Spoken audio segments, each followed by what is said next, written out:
hopefully everything goes smooth. What is the deal? Yo, welcome to the No Pick Show with no hand hold. We do fact on emotion. Please be sure to like, comment, subscribe, hit that bell notification you haven't already. Just Dave Davis, happy Father's Day to you, brother. How you doing? Appreciate that, dog. Good, man. Happy Father's Day to all of the fathers out there. You heard me. All of the young fathers, old fathers. You heard me. If you're around, continue doing your thing. If you're not around, find a way to be around. If you're a stepfather, you know what I mean. You an uncle. You like a father. You heard me. Yep. Man, make sure shout out to y'all, bro. Sometimes it's a thankless job, bro, but we do what we can. Yeah, bro. This has been the most stressful part of the only offseason I can remember that's been this stressful has probably been the Scoot Henderson offseason. I think shout out to everybody in the building. What up, Hemi? What up, 2X Key? I think there's a lot of rumors going around. Been tapping in with people tapping in with me. Been hearing some things aren't true. One of the things that just won't go away, and I think for good reason. What was that with you, Brandon? Oh, it was good. One of the things that won't go away is the Ja Morant rumors. Right now, right? Look, my understanding of this, as of today is what? June 21st, and the day of our Lord. My understanding of this is that it's not a real thing right now. My understanding is that there could potentially be some interest from the Ja Morant side, right? He could potentially be interested in playing with the Pelicans. And maybe Zion likes Ja. Who knows, right? But I mean, like to play together, not on a personal level. I'm sure they're cool on a personal level.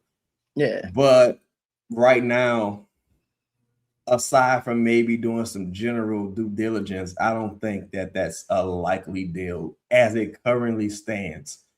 The circumstance in which I see that deal coming to fruition is if everything else fails. And it's like, well, fuck, Josh still here. We roll with it. But aside from that, it's just tough to see it happening. And I do believe Ja wants to be in New Orleans. I believe Zion would love to play with Ja Morant, maybe, but it's just tough to see. It's tough to see. Shout out to Louisiana girl coming up the top rope. She said, I won't say much, but the smoke is real. I don't think the deal happens, but it's real. Clutch is getting contingency plans in case they need to find a team for DeJounte. I was told this Friday. Please let it happen. Go ahead. So this is kind of my view of the situation, or my take on it is Ja want a new home, right? Ja also needs Ja needs a very specific situation too. He needs a leader like Joe Dumars, bro. Ja needs a true opportunity, right? That's how I look at it. Like Ja needs a true opportunity. This particular team needs more talent. Like you just need talent. And if you know anything about Ja off the court, not the shit that everybody talk about, he get in trouble for. Ja does do a lot in New Orleans, right? Like again, Ja go to the high schools. Ja like is, I don't want to say he in the community like that, but he's a good guy. Yes, Ja has been around New Orleans a lot, like got real familiarity with New Orleans and stuff like that. So it wouldn't make sense if you playing in Memphis. Ja not gonna be opposed to playing in a city like New Orleans. So I look at it from that aspect first. So when you scour in the league and there's like, hey man, what would be one of your preferred places? I know I got my dog Zion, Joe Dumars. I gotta have some kind of situation with Joe, and we see how Joe moving. So it makes sense to me that he would want to be here. That's from the Ja side, right?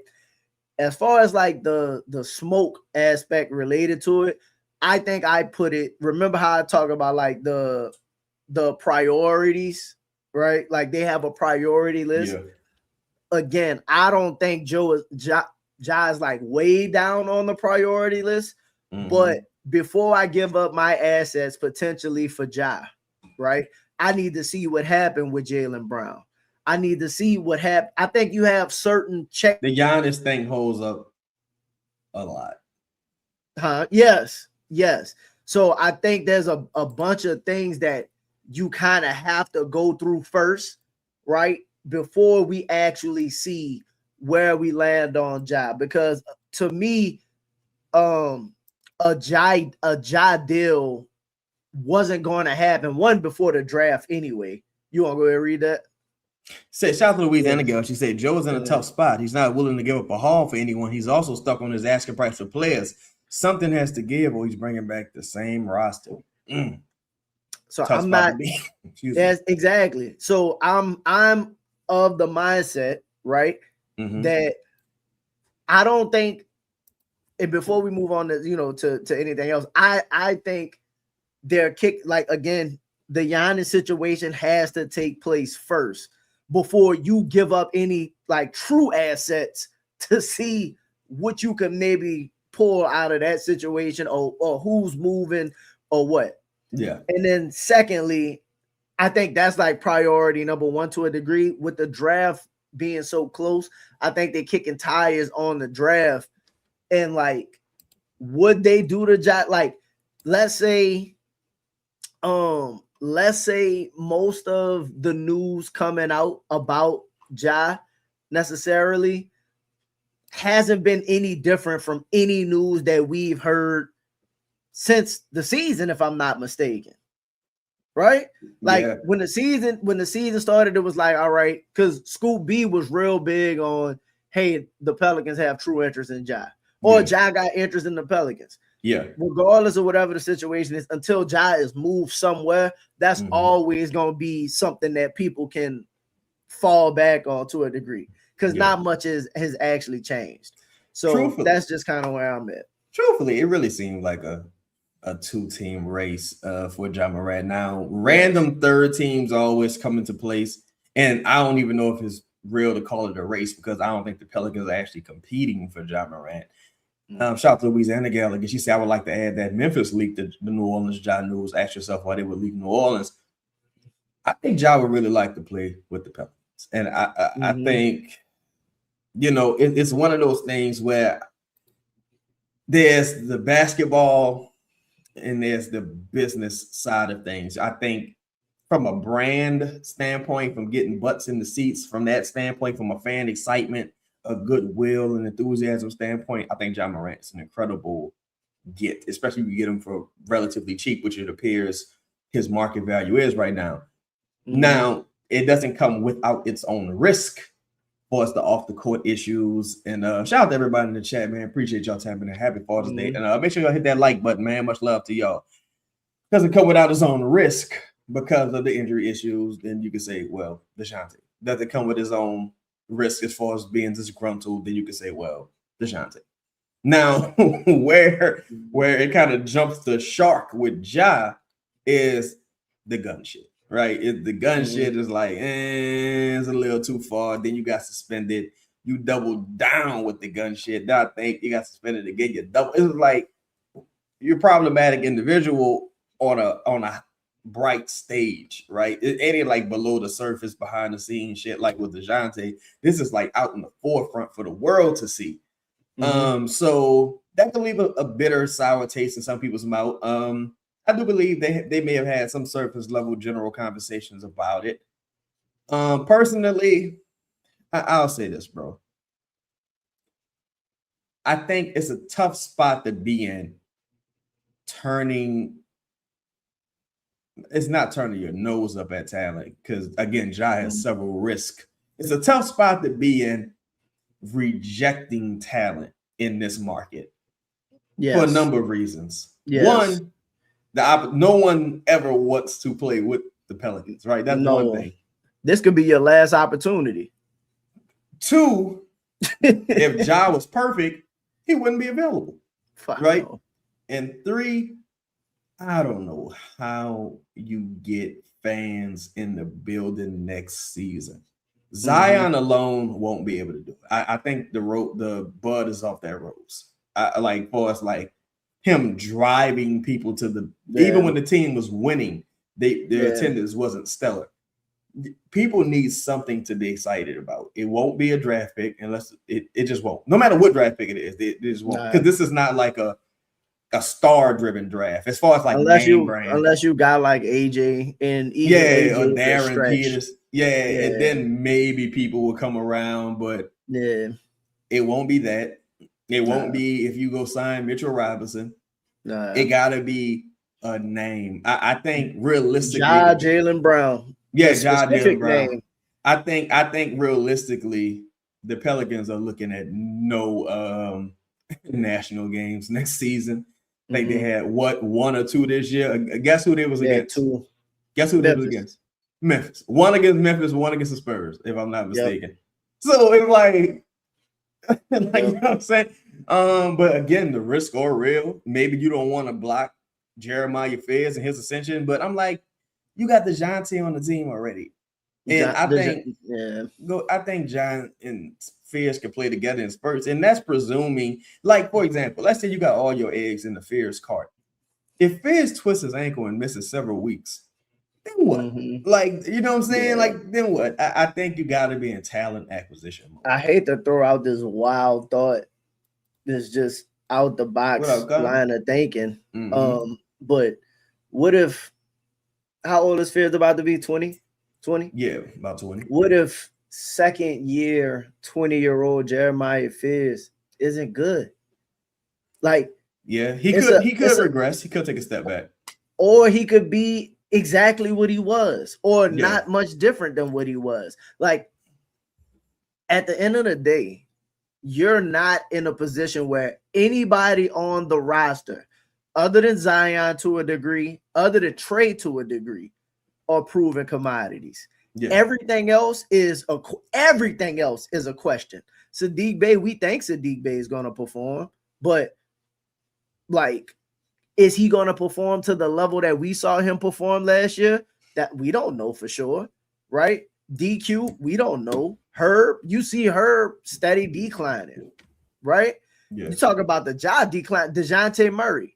So Jordan Poole, as much as I like a lot of these players, right? And you think they're going to ascend, right?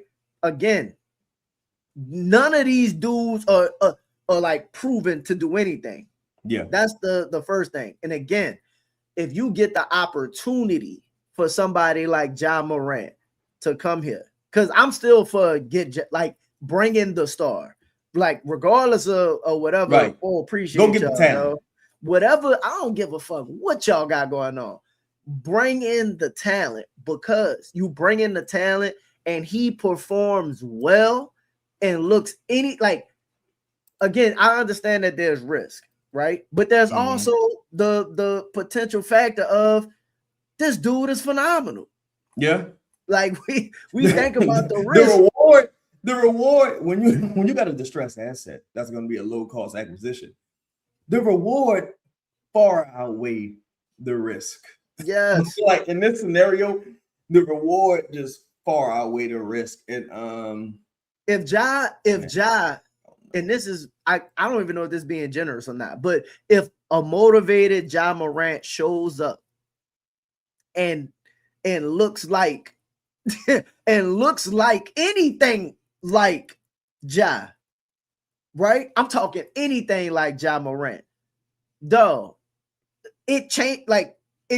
I don't care what nobody. It changes the trajectory.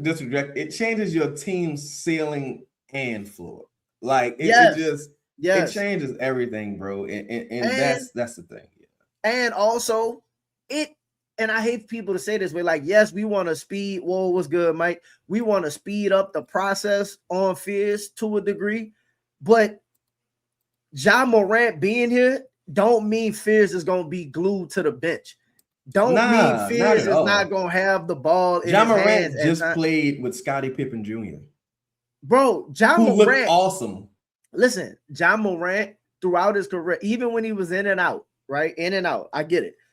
But he played with what's your boy, man? The little point guard. Tyus Jones, right? Played with Tyus Jones. Just had Scottie Pippen Jr. And again, he was out. Who did they have last season? the season Ty they made. Jerome was hurt too. Well, yeah. Ja barely played last season, but he played with like GG, a couple other guys. Bro, yes, bro. Ja has played with other players. Like that's the thing about Fizz.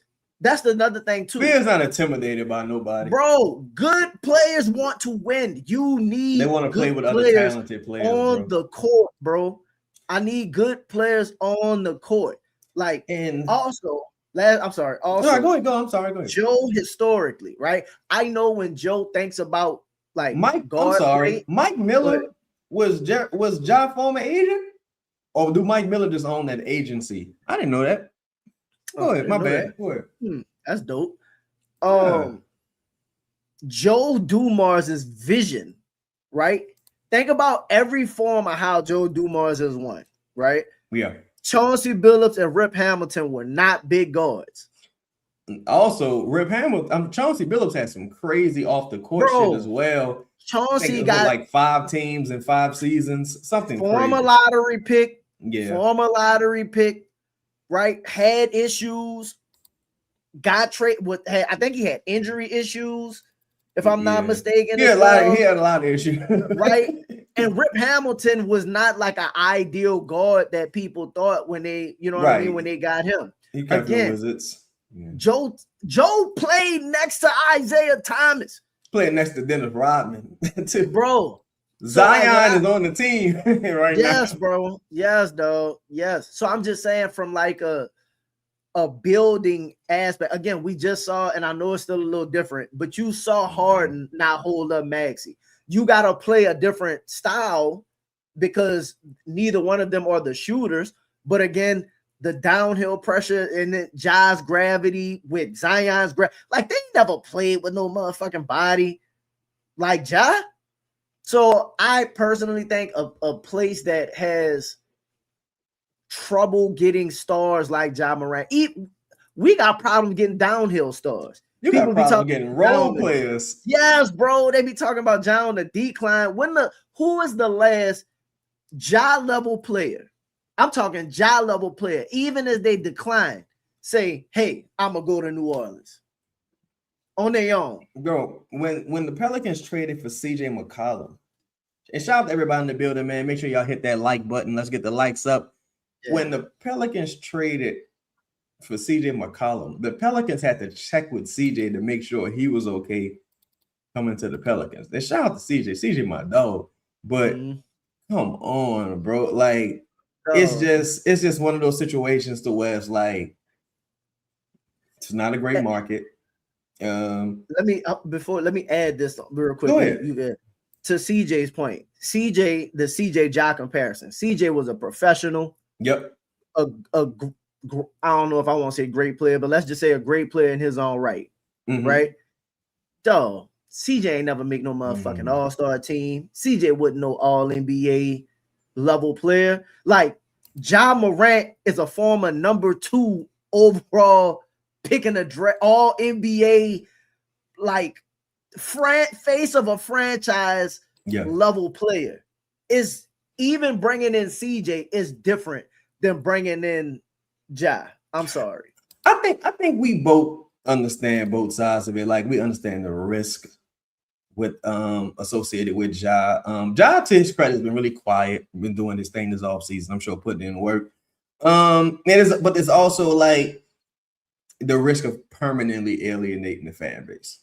Like that's a real thing as well. Like we talked about it before. Shout out to everybody in the chat. What's poppin', Bird Thoughts? I appreciate it. Like, you know, we talked about it before. It's kind of like, man, this could be a very critical offseason in a lot of different ways. Like, and I mean, I've never seen the fan base at this brink necessarily to where it's like, I have zero interest in anything y'all got going on, really. Like, generally. And you know, because you got people that support the show, people that's on Twitter or what have you. But you know, I'm just saying the general, like the city itself seems a bit like disinterested. Like you saw that like with the Saints when Derek Cole was there. It was like, all right, never mind. Don't even worry about it. Let me know when y'all get another quarterback. And I think it's kind of like, I don't know if Tyler Shuck is good or not, but people just like, we're gonna give him a chance. We want to come back, Yeah. but so I think right now in the Pelicans, going into this offseason, they had a very critical fork in the road for as like you can take it, you can get some goodwill back on your side. And this is not just with Ja Morant, it's general goodwill, because we're gonna talk about a couple other things. Or you can kind of drive the nail in a coffin to a degree, because there's some teams to where it's just like, I don't even know why they all got a team. No one's ever really going, like, it's been so many years that it's just like no one cares ultimately. Yeah. I yeah, man. just with the Ja situation is kind of like, and again, man, I was having this conversation when I think about like the NBA, right? When I think that the NBA, like New Orleans basketball, not that they need New Orleans to be like a championship level team. I'm not saying that, but the NBA really benefits from like New Orleans when New Orleans is doing well. This is what I mean, like multiple all-star games, right? Even if you like resurrect like when they first got Zion, think about how much, and they had Lonzo and all of them, think about how much they were putting this team on TV, right? And people showed general like true interest. ESPN was coming down here for games and stuff like that. So it was a lot of interest in New Orleans being positive, I guess. If you could find yourself in a situation where if you resurrect Ja Morant and in also resurrecting Zion Williamson, bringing them into contention, while also your young star starts to pop and come along, right? Then you really like bro, if you can, because you could get Ja without moving, trade Fierce Queen, you could do all of that. Get it for dirt cheap. Dog, you got potential to have, you got potential. That's just him, dog. If Ja resurrect a little bit and Trey ascend a little bit, you talking about Ja potential all-star, Z potential all-star, Trey potential all-star, Fears is a potential up-and-coming type play. Like, even if you don't keep it all and it don't work, you can figure it. You have never really had that amount of like potential good all-star level players at one time in the city. It's just, to me, it's the exact same situation with Boogie, aside from Ja actually has had more success than Boogie. Like, Boogie had never been to the playoffs either. Yeah, Boogie never been to the playoffs. So to me, like, you're talking about a guy who's a real needle mover. For me, if I'm just totally eliminating my I like Ja Morant bias, I'm saying I understand. Like, I understand the risk associated with it, but from a Pelicans fan bias or POV, I'm like, man, I don't think anyone wants to see. No one wants to see Trey traded away for scraps or what they perceive as scraps. Like, people generally just seem to dislike Nate Ament. No one wants to see that. No one wants to see Isaiah Stewart trade. No one wants to see a Ron Holland trade. And no one just wants to see you run this team back necessarily. And I think they're painted into a corner where, as much as people talk shit about, just blow the team up, let's go into the rebuild, those people won't be going to games. Like, they can say what they won't. They will not be going to games. Those people won't be going to games. So the people that's gonna go to games, that's gonna pay their money, they want to win. Yes. And if you want to win, you got to put the best team possible out there, bro. And I think Ja Morant helps you do that tremendously. You know what else? You know what else winning does for you? Or at least trying to win does for you. These young players that everybody want to rebuild for and all of that. You know what 5, 6, 7 years of bottom of the league kind of losing do to you? Like, if you could be a great player, if you just constantly getting beat down every year, because this team, let's say they trade away everybody, right? And Fizz starts, Derek Queen starts. I don't know who else they will bring in, right? Picks, whatever the case may be. Dog, you're gonna be a 20-30 win team for like the next 4-5 years. Jeremiah Fizz gonna sign his his second and third deal, and you still probably not, unless somebody take like a. And I'm not, listen, bro, I like Fizz a lot, right? Maxey, I don't know if Fizz can be Maxey. And for as much shit as people talk about Fox, those dudes were like still losing. You get what I'm saying? Like still losing. And Maxey had Embiid. Like whatever he at least had Embiid. It's just like, dog, rebuilds take forever. And then your players leave. For me, I feel like in this market, you would look at like 10 years. Oh, Charlotte, Louisiana girl said we got Aaron Wiggins to the Hawks. Is that breaking news live on the show? Aaron Wiggins to the Hawks? I'm about to check for it and see. All right. Shout out to Wiggs, man. Shout out to the homie. All right. Yes, indeed. Yeah. Whoa, what up? Shout out to the homie Ed. What up, dude? Yes, indeed. Good, shout out to Ed, man. I wanted Detroit Warren up here, man. Shout out to D-Town. Yo, E-Dog say, man, my first season was an 8-year-old in 2005 watching Dan the Man Dick Out. I'm used to motherfucking losing. I'm crazy. We'll find something to chip for or something to drink. Hey, I ain't mad at you. OKC sending Aaron Wiggins to the Hawks for 2 second-round picks. That's interesting. Yep. Yo, happy Father's Day to everybody in the chat once again, man. Happy Father's Day to all the fellas in the chat. Clearing up room for they got 2 picks that they got to sign. Clearing up room for the picks. Yeah, and it's like, man, what y'all gonna do with Hartenstein? Like, I think they're gonna bring Hartenstein back. He's gonna take a pay cut doing that team option. Dort maybe goes somewhere, but then you got to try to take back less money if possible. Yeah. They got first world problems. It's a good problem to have when you're a good team. As of right now, Slided, they got 12 and 17 that they got to worry about, regardless if they make any move or not. Aaron Wiggins, you clear up a little bit of money, and then you have the same issues you worry about signing your own draft picks.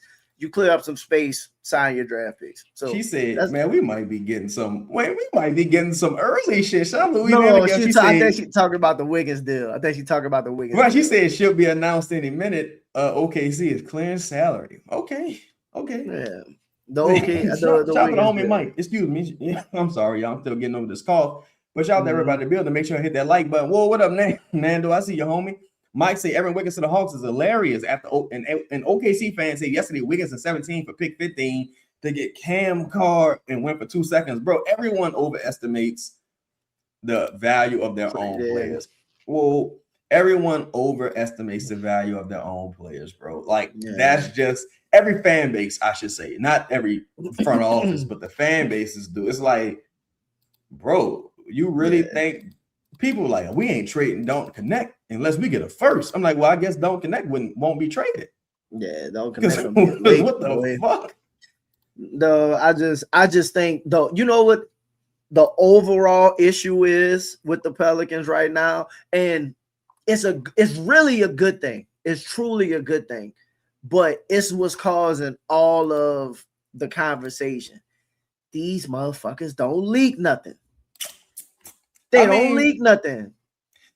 I think I'm sorry to cut you off. Go ahead. Go ahead. Now I'm about to say, I think strategically it's very advantageous not to leak shit because in the past, we knew when Scoot Henderson worked out, we knew everything, bro. Like we knew everything. Whereas with this front office, everybody kind of like on pins and needles because nobody really knows anything, which is good, which is advantageous for negotiating from a negotiating standpoint. Like Louisiana girl said before, and I totally agree. I believe the Ja Morant shit is coming from Memphis' side. I believe the Jaylen Brown shit was coming from Boston or another third party. So they can, in theory, they can do something weird. Like they could just trade for Kyrie, and we would never be like. Now we talked about that on here. We'd be like, no one else would be like, we saw it coming. Like so. This was weird. No, this was weird. One example. Go ahead. Like because we do the research on this show. So we've been talking about Nader Mint, Sanak, Mara, and Adak. No, that says May 23rd. Chat, look at the screen. We've been talking about Nader Mint and Mara, Chris Sanak since May 23rd. Yeah, it's a long ass time ago. Go ahead, bro. My bad. No, you good, bro. Also, to Louisiana Gals and a lot of people's point with a lot of the information not coming from New Orleans, right? Mm-hmm. Is when you heard about Ja, oh, that was Memphis leaking that. Mm-hmm. When you heard about trade of Boston, oh, that's Boston leaking that. Yep. Right? Yep. Right now, if Atlanta is comfortable moving from 8, and everything we've heard from everybody is, bruh, they asking for a hell of a lot for Trey Murphy. They asking for a hell of a lot for Trey Murphy, right? Think about this. The cost for Trey Murphy has been good player, multiple picks. Right. We want to win now. Yes. We want to win so you think just all of a sudden, excuse me, that's gonna go out the window. They just lose lips all of a sudden. Just for number 8 and Nader Mint. And shout out to the homie that put me on to this. I believe Jake Fisher may have mentioned Chris Sanak today. I'm still looking for the thing myself. Shout out to the Mark Stein Substack. But again, bro, these are two things that were said about Trey Murphy from Mark Stein and Jake Fisher. I believe Zach Lowe mentioned the Trey Murphy Hawks connection, but it seems more like an intelligent guess versus anything. Like people just going down a list of teams and just making educated. Sense. Yeah, like what in theory, this would, know, and I don't doubt that conversations have been had, but it's like, to what extent and who's leaking that, right? But again, this was just Zach Lowe. I'm sorry, this was just Mark Stein. Interesting team to keep an eye on. I mean, there's a lot. There's a lot. What about Trey Murphy and by extension the New Orleans Pelicans? I think Trey Murphy is one of the more like every team wants him, but for sure, every team, a lot of teams want him, no doubt. But the Pelicans, based on everything I've been told, the threshold for a Trey Murphy trade is very, very high. And I don't know who is going to meet that price. I mean, although teams have been calling New Orleans about Trey Murphy for a long, long time now. One of the teams that's been the most interested in Trey Murphy over the last couple of years, according to my sources with knowledge of the situation, has been the San Antonio Spurs. So right now we can kind of check them off, being that clearly San Antonio has a build that has been humming in the right direction all the way. Yo, man, I'm telling y'all, though, Mark Stein looked like fucking Joe Pesci, son. He looks like Joe Pesci, son. But that's neither here nor there. Shout out to J-Dog. He said, forget the May Day. Louisiana Gale dropped those names in March, and we spoke about it back then. All the breaking news come from Chaz's live streams. Yeah, man, we do the research over here, man. Shout out to Louisiana Gale. She keep us in the know. Wink, wink. But she does her thing, man. She's super invaluable on this show, and she always contributes at a high level. You know what else is a clip that we need to get the audio for? What's that? The Joe Dumars said when he verbally said, if you make a call or somebody calls, now there's interest. Now there's he was like, we've been dealing with this. He said, if somebody calls, I pick up the phone. Right. Now we've had a conversation. Yeah. Again, what's up with 8? The draft is in a couple days. Right. Atlanta, what's up with 8? What would a deal look like? Yeah, what would a deal look like for 8? Right. What would a deal look like for Trey? Right. All right, we'll get back to you. Yeah. Hey, so now what's up with Trey Murphy? Well, shit, what's up with Jaylen Brown?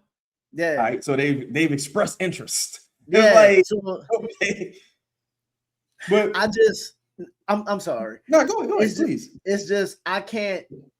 Some like the Ja Morant stuff makes sense. Because again, even when they trade, not to like pivot real quick, but even when they traded for DQ, it was picks. It wasn't players that got moved. Yeah. You get what I'm saying? Like they did all so if you were to tell me that they would make another risky move and trade like a future pick to go get to 8, or they start doing the shit they did last year where they start being like, look, all right, he'll go to Milwaukee, stop and something else to hit 8, 9, 10. Oh, you know what I mean? Something like that. I will believe that more so than I would believe Trey for 8 to get Nader Mint, or 8 and Kuminga or something to get Nader Mint. I just personally don't believe that. Now, to go back again, Ja, a deal to acquire Ja realistically is a cheaper deal now than it would be to get number 8.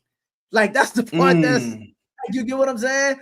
Like, to bring in Ja Morant would cost you less than to trade Trey Murphy for, like, so it just, though I'm not saying they're not willing to do some risky shit, and I'm not saying that a lot of this stuff may not even go well, but I think that there's other things that they would try first than to move maybe the biggest asset for a guy, no matter who they take in the draft.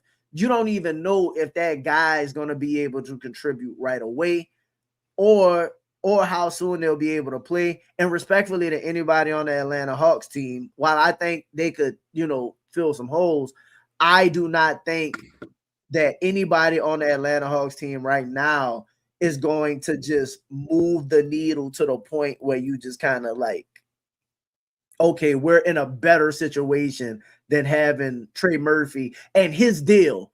Because last thing, and then I'll let you go. Last thing I'll let you go. I'm sorry. No, go ahead, regardless of whatever we understand or whatever we feel, Trey is still signed for the next however you many don't have to move him at all, really. Great number. At a great number. So that's all. And you got all your own first picks moving forward. And shout out to everybody in the building. It's 95 people in the building, man. We sitting on like 40 likes. Let's get the likes to like 80 likes or something along those lines. I'm gonna play this quick commercial. It's 30 seconds. Y'all make sure y'all hit that like button while this plays, man. Let's get the likes up, family. Shout out to everybody. Happy Father's Day. Look at today's game. What are the components that you believe a team absolutely has to have in order to win a championship? I think there are shooters, and then I think there are scorers. I think you got to score in this league, whether it be shooting the three or getting into the paint. I think that's you got to keep that scoreboard moving, Stephen. You can't get stuck on 80 points and think you're going to get stops and win the game. So you got to figure out a way to keep that scoreboard moving. Look, you want to talk about a shooter? That's Ja Morant. Yeah, that's what I'm talking about. That's Ja Morant. I mean, technically, he's a brandisher. He's a brandisher. Hey, back up. But you want to talk about the shooter? So let me ask you this last thing too. Do you like last season? I know the season before last, Ja had the issues or whatever. Did Ja have issues last season? Last season? Yes. I know he was hurt. I'm talking about off the court stuff. He had some locker room shit. Like, people think he quit during one of the games. I think it was versus the Lakers. He had shit that people talking about, the gun shit. Well, not that I know. He might have had a knife, but I ain't never heard him about no gun last season. Not that I know of. I didn't hear him with any off the court issues like that we know of, and that's the thing. Because you remember Joe come from the league office, and Jordan had to deal with Biden, had to deal with Mr. T. Had to deal with Mr. T. Morant. You know what I'm saying? I'm certain that he had some knowledge or whatever Ja was up to, because that was his job for a long time. Same with Zion. And there's always a possibility that, like, I don't put it past this front office whatsoever that they was like, we did our due diligence.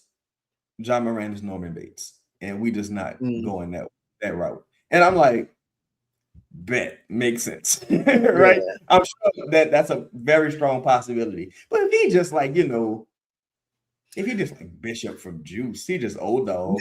All he needs is a role model. And I think this season, Ja Morant, this is a career-defining season for Ja Morant. He's gonna be on his best behavior. Ja got the same complaints from Memphis that Z got for here. I won't play with some real they had some talent, but again, Ja was like, man, go try and get Jimmy. Why you ain't trying to get Kawhi? If I'm Z like, dog, go. Why are we not trying to get Ja? Why we not kicking the tires on the Jaylen Brown level? From what I was told, with Ja, he was mad that they never got a wing. You got Santi Aldama. I like Santi, but he was like, we can't get Jeremy Grant, we can't get Brandon Ingram, we can't get nobody around this. Shout out to everybody in the building, man. I see y'all in the building. Shout out to salute to all y'all, man. Make sure y'all hit that like button that you step in. A lot of people always say, like, and this, you know what? As much as I like Trae Young too, Trae Young more than Ja get like labeled as the bad teammate. And I'm not saying that he is a bad teammate or not, but being a bad teammate is not what you hear typically about Ja Morant. Do you get what I'm saying? Or like being a cancer in the locker room. And again, man, you just saw that dude courtside for Orlando, him and Jaren Jackson Jr. courtside for the supporting Bane and whatnot, bro. So you already know, like, Ja is, you know who else had off the court issues? And they completely different players. AI. Yeah, AI, AI like to drink. Saying, bro. Like, look, there's been, and that's why I mentioned Chauncey Billups earlier. Like, but one thing I will say too, Joe was he might have been in his 40s then. Now he in the 60s. Like, I don't feel like dealing with these fucking knuckleheads. You just might not want to deal with that element. That could be a potential scenario. And shout out to everybody in the building, man. Make sure y'all hit that like button. That could definitely be one of the scenarios. The guy's immensely talented.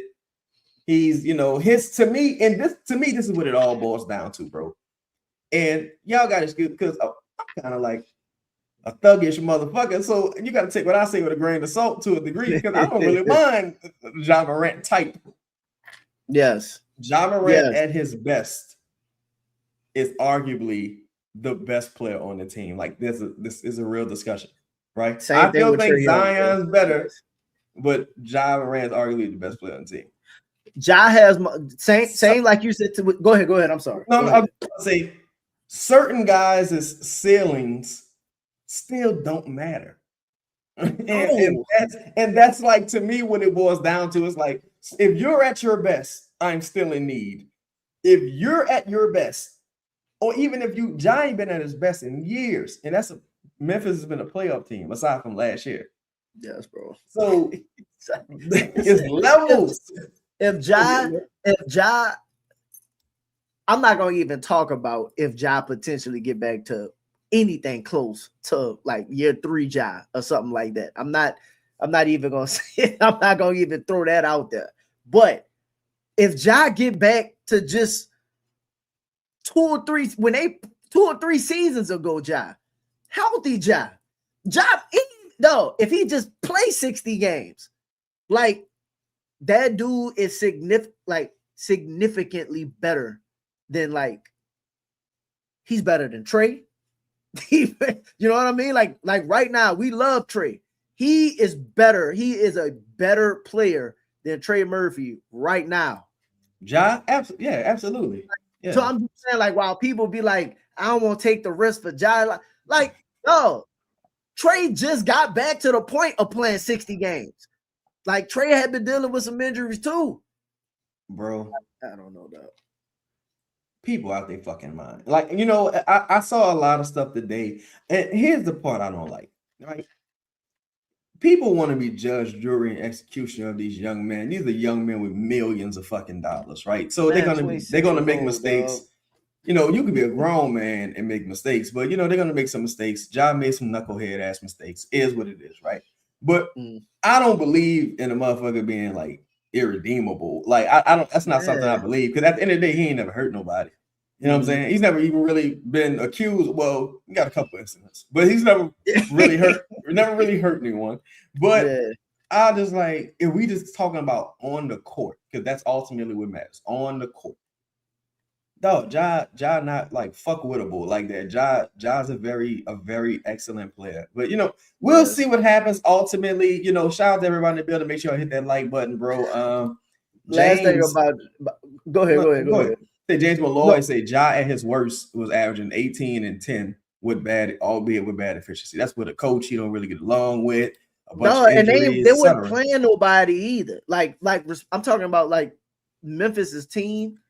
like Jaren Jackson Jr. might have been out there, but it's not like they were just surrounded by a bunch of elite talent out there. Nah, as well. So that what's gonna be sickening? What's that? If Ja wanted to come here, you say no, Ja go, I don't know, pick a team and looks phenomenal. And and look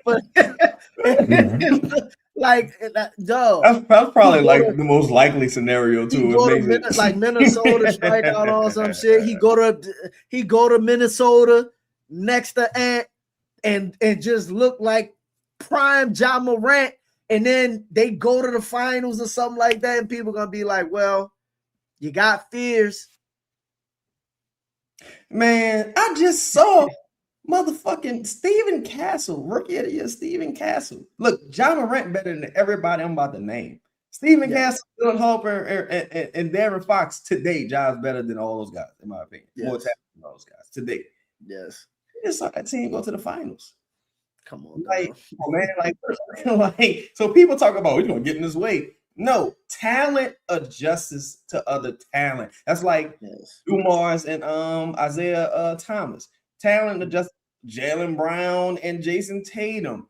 Cat and Rudy Gobert, Cat and Brunson. Like the list goes on of quote unquote ill-fitting parts. Yes. It's all about, to me, that's what coaches is for. Like, yes, are there to get you to buy in and adjust. And you mentioned this last show, the number one factor is the money motivator. Yes, it's all about the money at the end of the day. Trying to get a deal. Shout out to James Malloy. He said something that I like to echo all the time, bro. People like, well, Ja can't shoot. Ja is a fucking winner. Yes. Right? He says Ja has the clutch gene. Even though he had a bad year, he still closed out games this year. That's in his blood. Ja is a winner. He's a bucket getter. Right? Yes. Ja's the type of motherfucker you're like, well, I hope he miss. Because there's nothing I'm gonna really be able to do to stop him. I just hope he miss. Like in the world of analytics, where these motherfuckers care about efficiency and all of that, like all of the stuff that people be talking about matters, right? Dog, we was watching Brunson like until the end of that series when he started figuring it out. Brunson was shooting terribly, still shooting that clutch, terrible clutch. Listen, I'm pulling no matter what. I'm doing whatever I gotta do, dog. Like, I ain't gonna say you don't care about efficiency, but when people get too wrapped up in the motherfucking analytics, right? Too wrapped up in the analytics, and you stop looking at good to great players playing next to good to great players and what that could do for you, like that. Even when you don't, like, for example, the Kevin Durant, Devin Booker scenario, it didn't reach its peak, right? Yeah, the motherfucker still was a playoff team, made it to the second round. Like Bradley Beal on that team. I don't think Bradley Beal, like the first year KD only did, like when he first got traded there, they was a playoff team. Right. The second year he went, they was a playoff team, and then I think the last year is the year, it all fizzled out or whatever. But again, they didn't maximize, but they were still in the playoffs. You get what I'm saying? The floor and ceiling, the floor is different. The floor is significantly higher with Ja Morant, bro. Yes, bro. Like, if you put Ja next to Z, next to Trey, with Fears and Queen, like with all these people talking about Fears, and I still listen, and let's have this conversation. Let's have this conversation. Where people be like, we don't want nothing blocking Fears.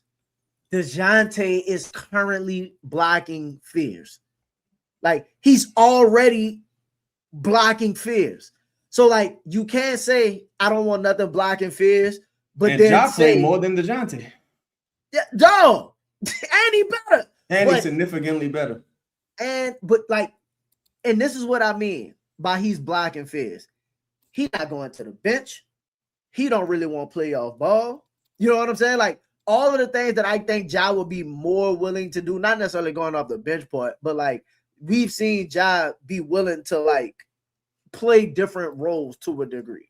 play a different style. I just personally don't believe that DeJounte is no. Let me rephrase.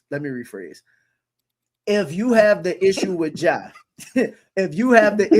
Ja, but not raising hell about DeJounte, I don't want to hear your argument. I think that's the way I want to phrase it. Do that make sense? Makes perfect sense. But see, that's the thing. Like, people kind of got to be in the know, like, to know that. I think people don't really know that much about DeJounte, and DeJounte lies. Whereas with Ja, you seen Ja with the motherfucking pistol. Yeah, like, you seen Ja wild out. So it's like, that's hard evidence right there. But yeah, you ain't really watching all of DeJounte's interviews. Every time DeJounte's traded, it's the same issue. This guy's clearly some type of behind the scene problem. To what extent, who knows, right? But it's like, yeah, and they starting this guy over me, and like, man, you're the problem. Yeah, like you're the common denominator. So and my thing is this: just being 100%. Because I'm gonna take a step further. Dog. Apples to apples, right? DeJounte. He don't matter, like in the situation. Like, he just don't matter. And I don't mean it in a disrespectful sense. The man's a former all-star, shout out to him. But when you talk about the upper echelons of talent, like in a postseason, just being, motherfuckers going at it, motherfuckers on a regular season going at it, just don't matter. That's like I don't mean it in a fucked up way. I'm not saying it in a personal way. I'm saying it just on the court. Don't matter. No, don't matter.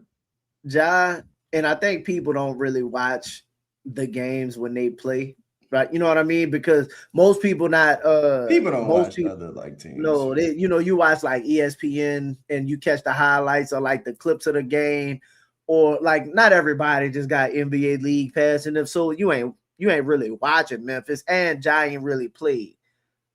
Also, a lot of people not doing the deep dive to like Memphis, the organization, and like structurally what they got going on and the coaching issues and all of that. Memphis fans hate their front office, bro. I'll say that.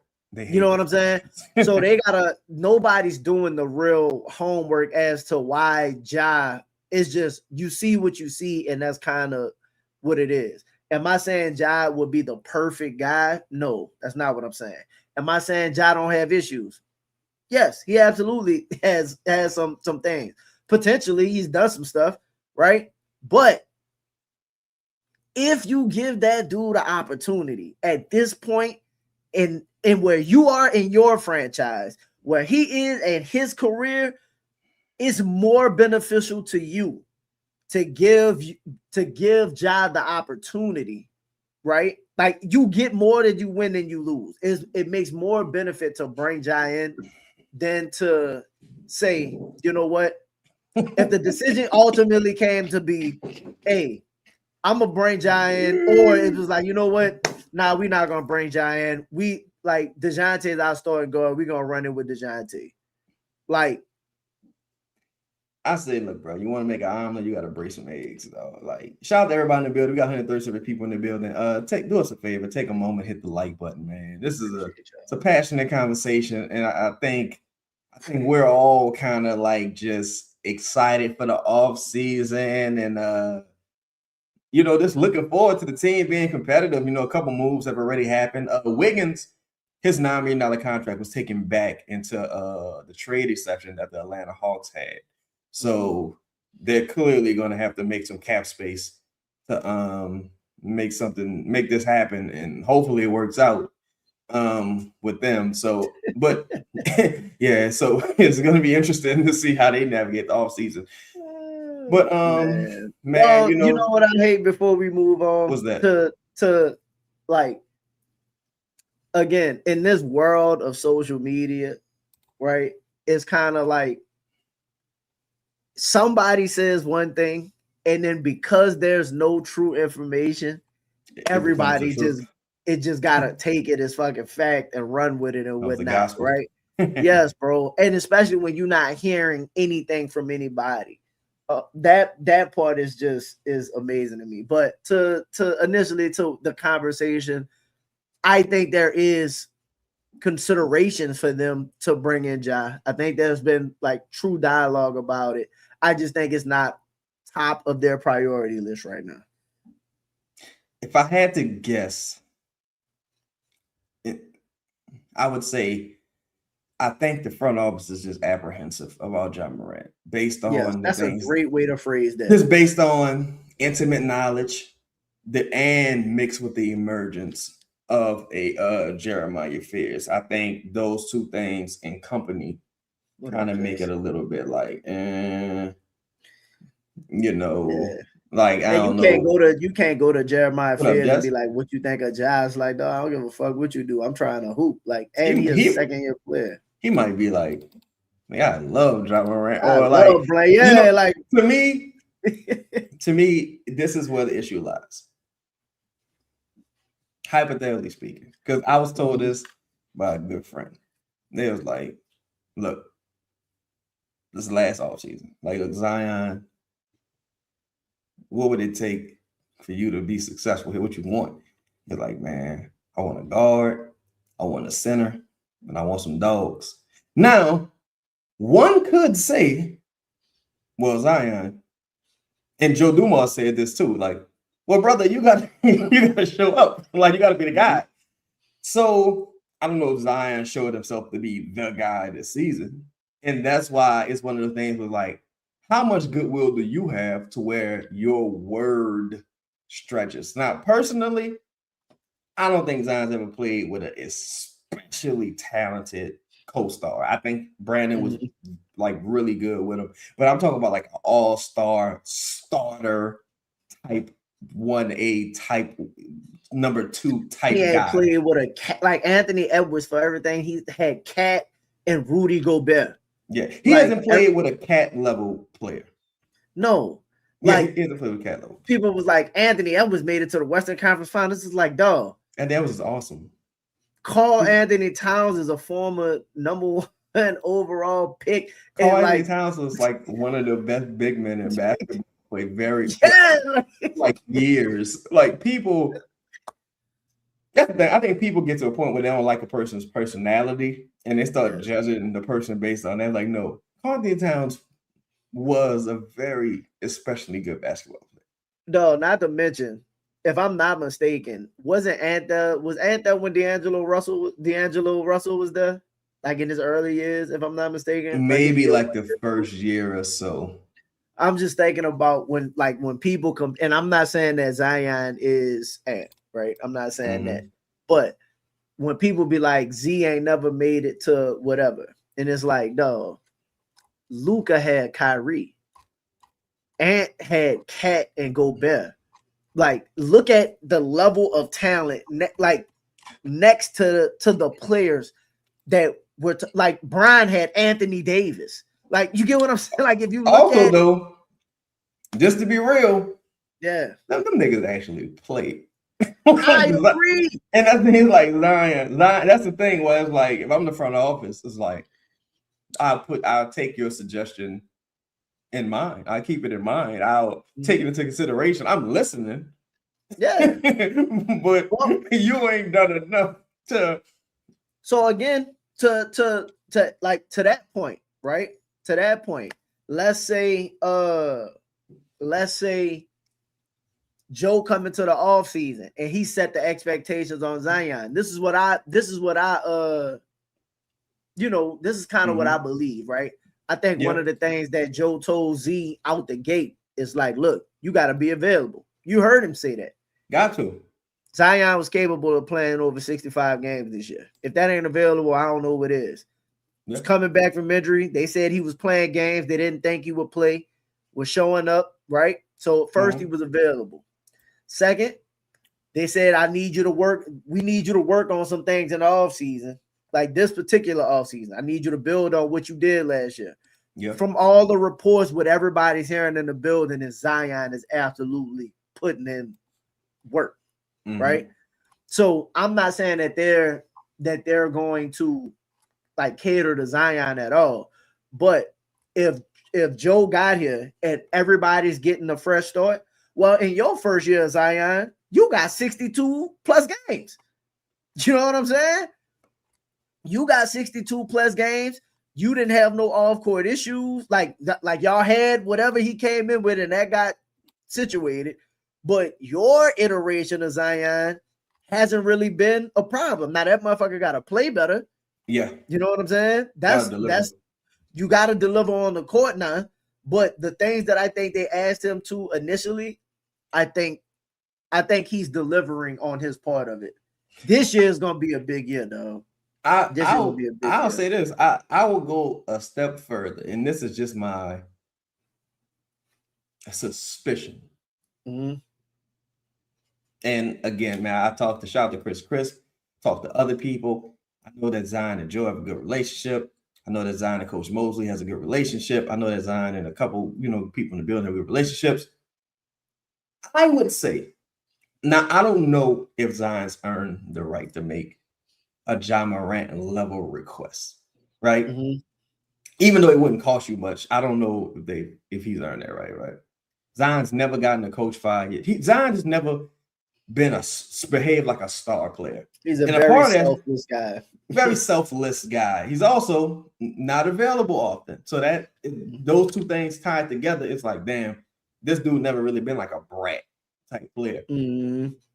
That being the case, to me, if a high-profile player like a Kyrie or a Ja or high-profile center, what have you, is available and that player isn't brought in, it would lead me to believe that Zion is no longer viewed as like I don't even want to say foundational piece. Priority. Yeah, that's a better way to phrase it. Mm-hmm. I don't think he's viewed as a priority. Mm-hmm. Because I'm like, damn, I'm asking for something to help make me better. You like, fuck out of here.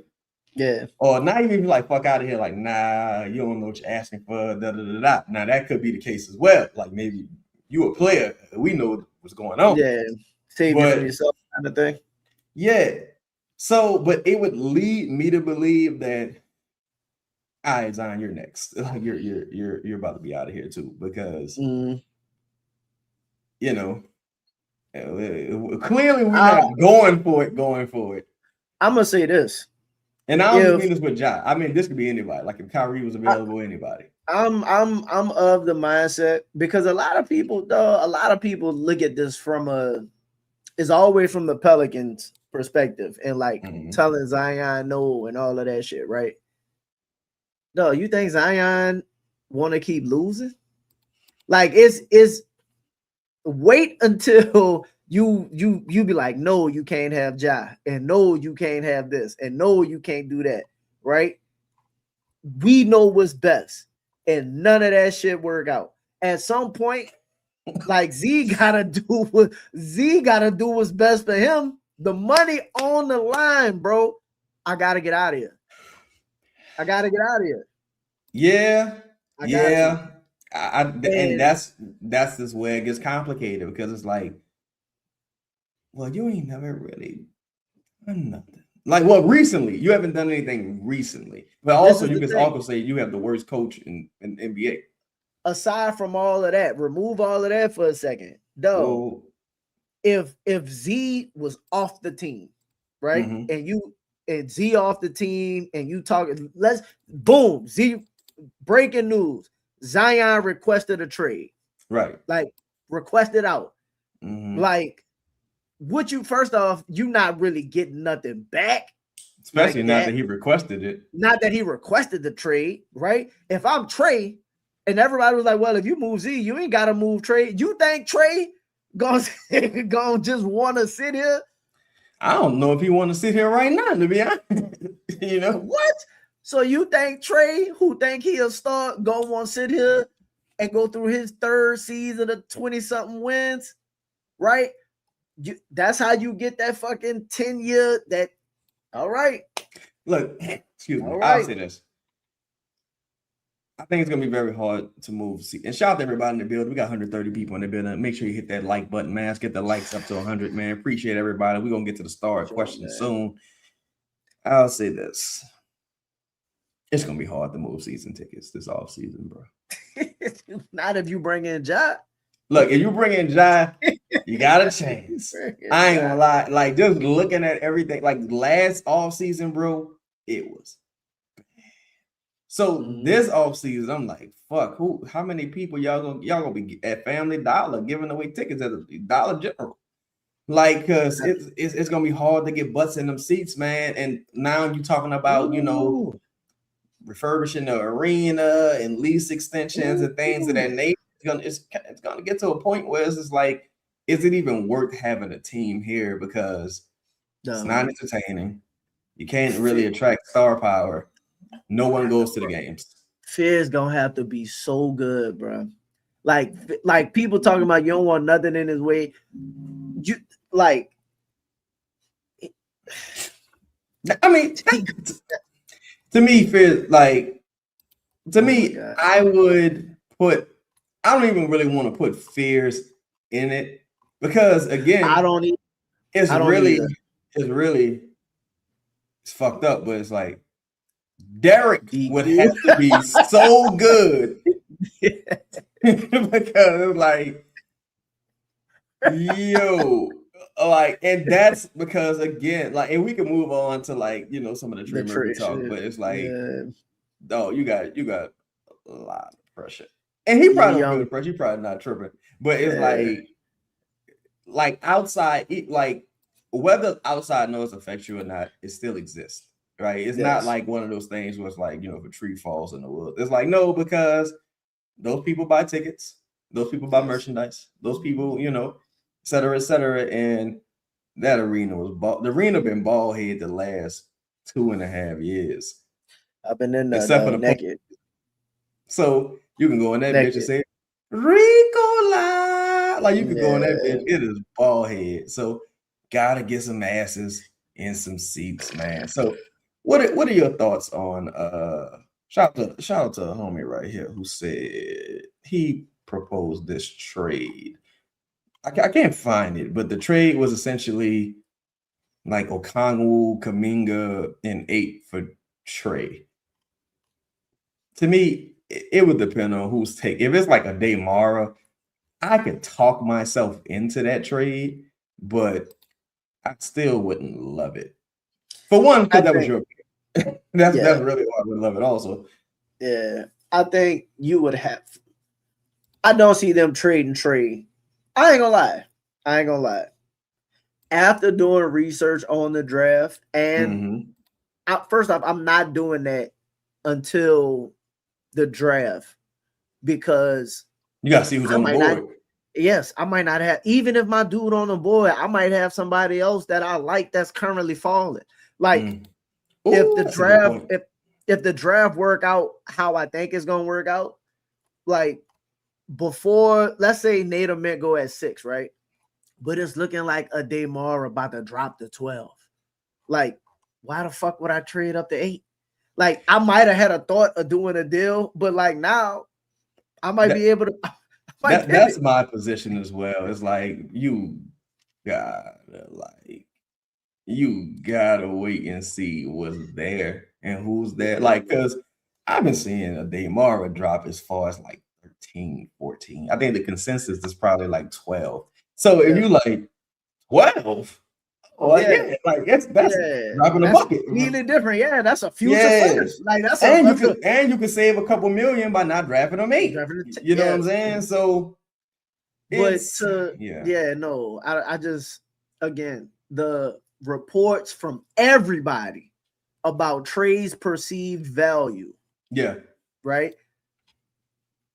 Knowing no matter what people think about the draft after like the top 4, nobody is comparing the people at like 8, 9, 10, whatever to people in the top 4.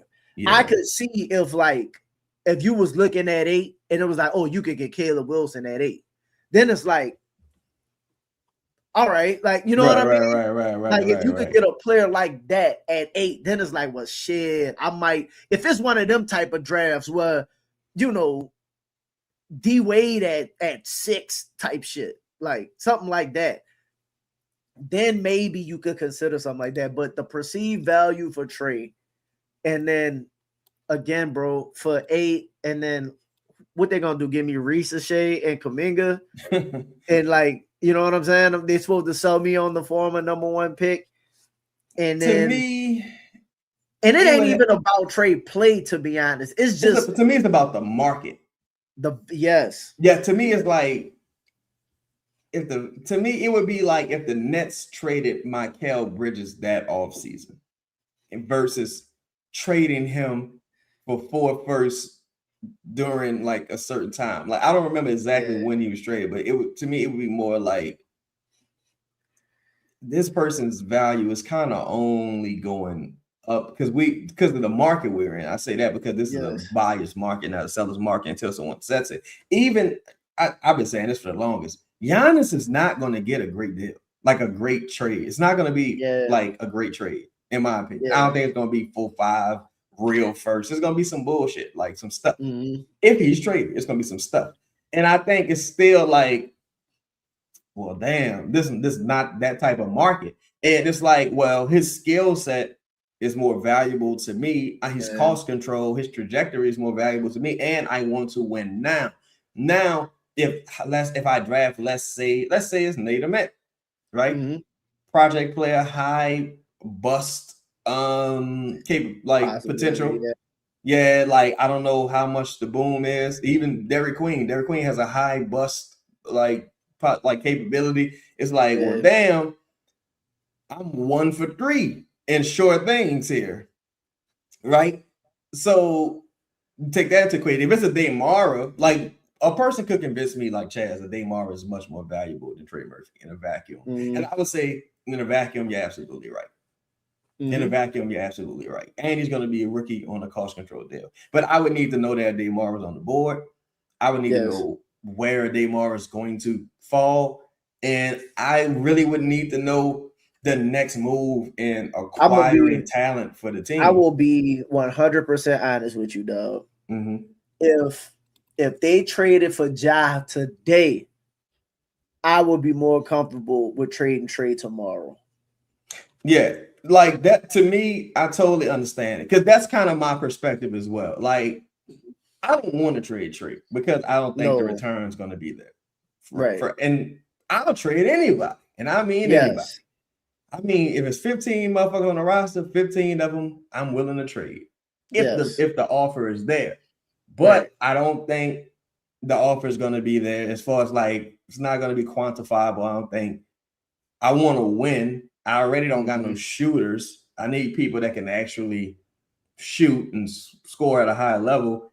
And it's like I just don't. I don't know. Like to me, I would need to know that some high level talent that was young. And I don't even mean Kyrie, and I prefer Kyrie to Ja. But if it was like Kyrie, I'd be like, well, Kyrie kind of old. He got like 1-2 years with him. But with Ja, it's like, well, damn, this could work out. You could see a potential backcourt, maybe Fears and Ja playing together. Like, who knows, right? But like to me, the juice got to be worth the squeeze in a trade because and this ain't my motherfucking job. I ain't no season ticket salesman. But if it's trade for Nate Ahmet, I'm telling you, you're gonna be able to sit wherever you want in that motherfucking arena. Feet on the floor. If you trade for Ja, and then you move Trey, let's say for the same package, right? Let's say you trade for Ja, right? Boom, you sent Poole, Hawkins, whatever. You trade Trey, and you end up getting Kuminga, Mara, and I don't know, Ricochet, possibly something like that, right? You have a better chance. That don't sound bad. I don't like Ricochet. No, but you can sell the trade deal more because you like, look, we got another scorer, we got our young guys. Now we got the potential star to replace Trey's level production in Ja, high ceiling, whatever.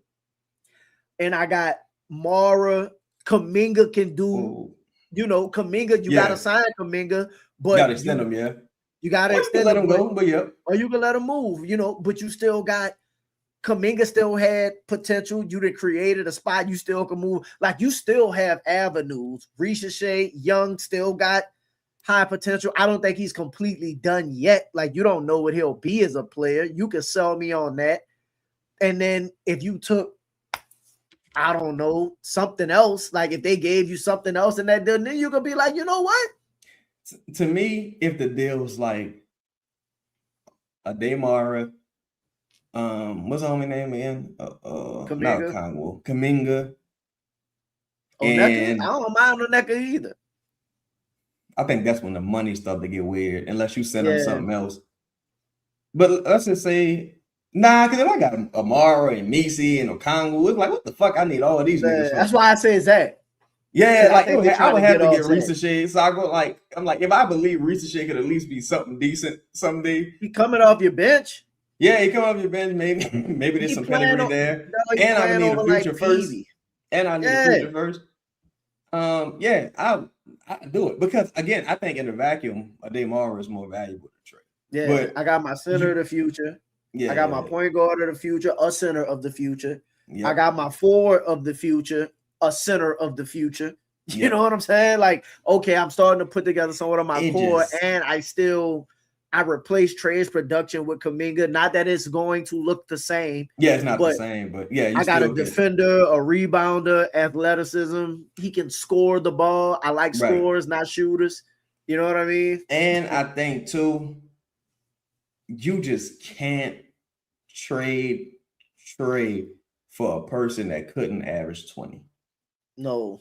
And especially like, because people like, well, he's just a shooter. It's like, you got a person on your team that exclusively scores at the rim, and you have one shooter on the team. Yeah. You're gonna need shooting desperately. Even if like Sadiq Bey, he shoots a lot, but he's not a shooter. Like, you know what I'm saying? You got motherfuckers that's like volume guys, but they don't shoot well. I think DeJounte shot like 20-something% from beyond the arc this year. Something ridiculous.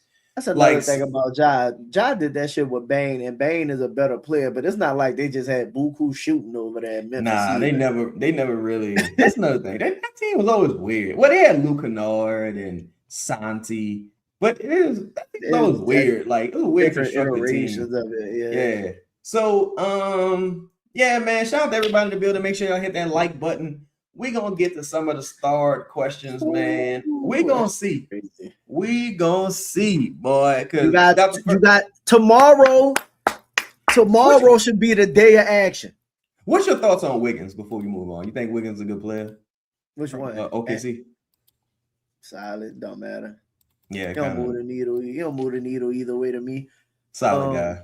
Yeah. He don't move the needle either way.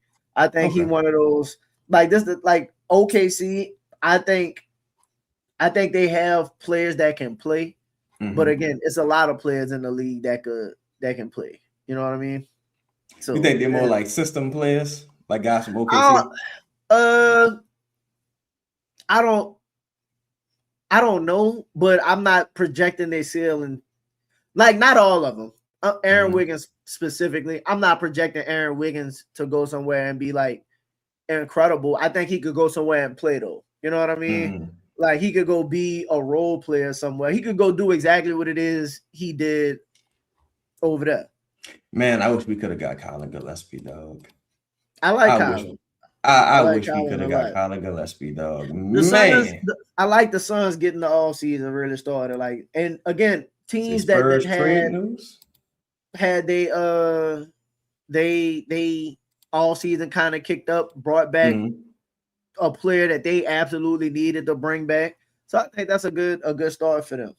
Did something happen with the Spurs? I see Spurs trade news. Listen, I'm scrolling through, and this is why I know you tell me all the time you gotta stay off of I don't really talk. Yeah, bro. I You say one thing, and like now everybody's just reposting. Atlanta's had confirmation to be trading for Trey Murphy, and it's like, dog, Atlanta, respectfully, Atlanta hadn't talked about. They ain't give a fuck about Trey Murphy right now, bro. Like, you know what they would do? I promise you, this is what they would do. If they traded Trey, if they traded number 8 for Trey, I would believe that they go and get Jaylen Brown. I don't even know how they would do that.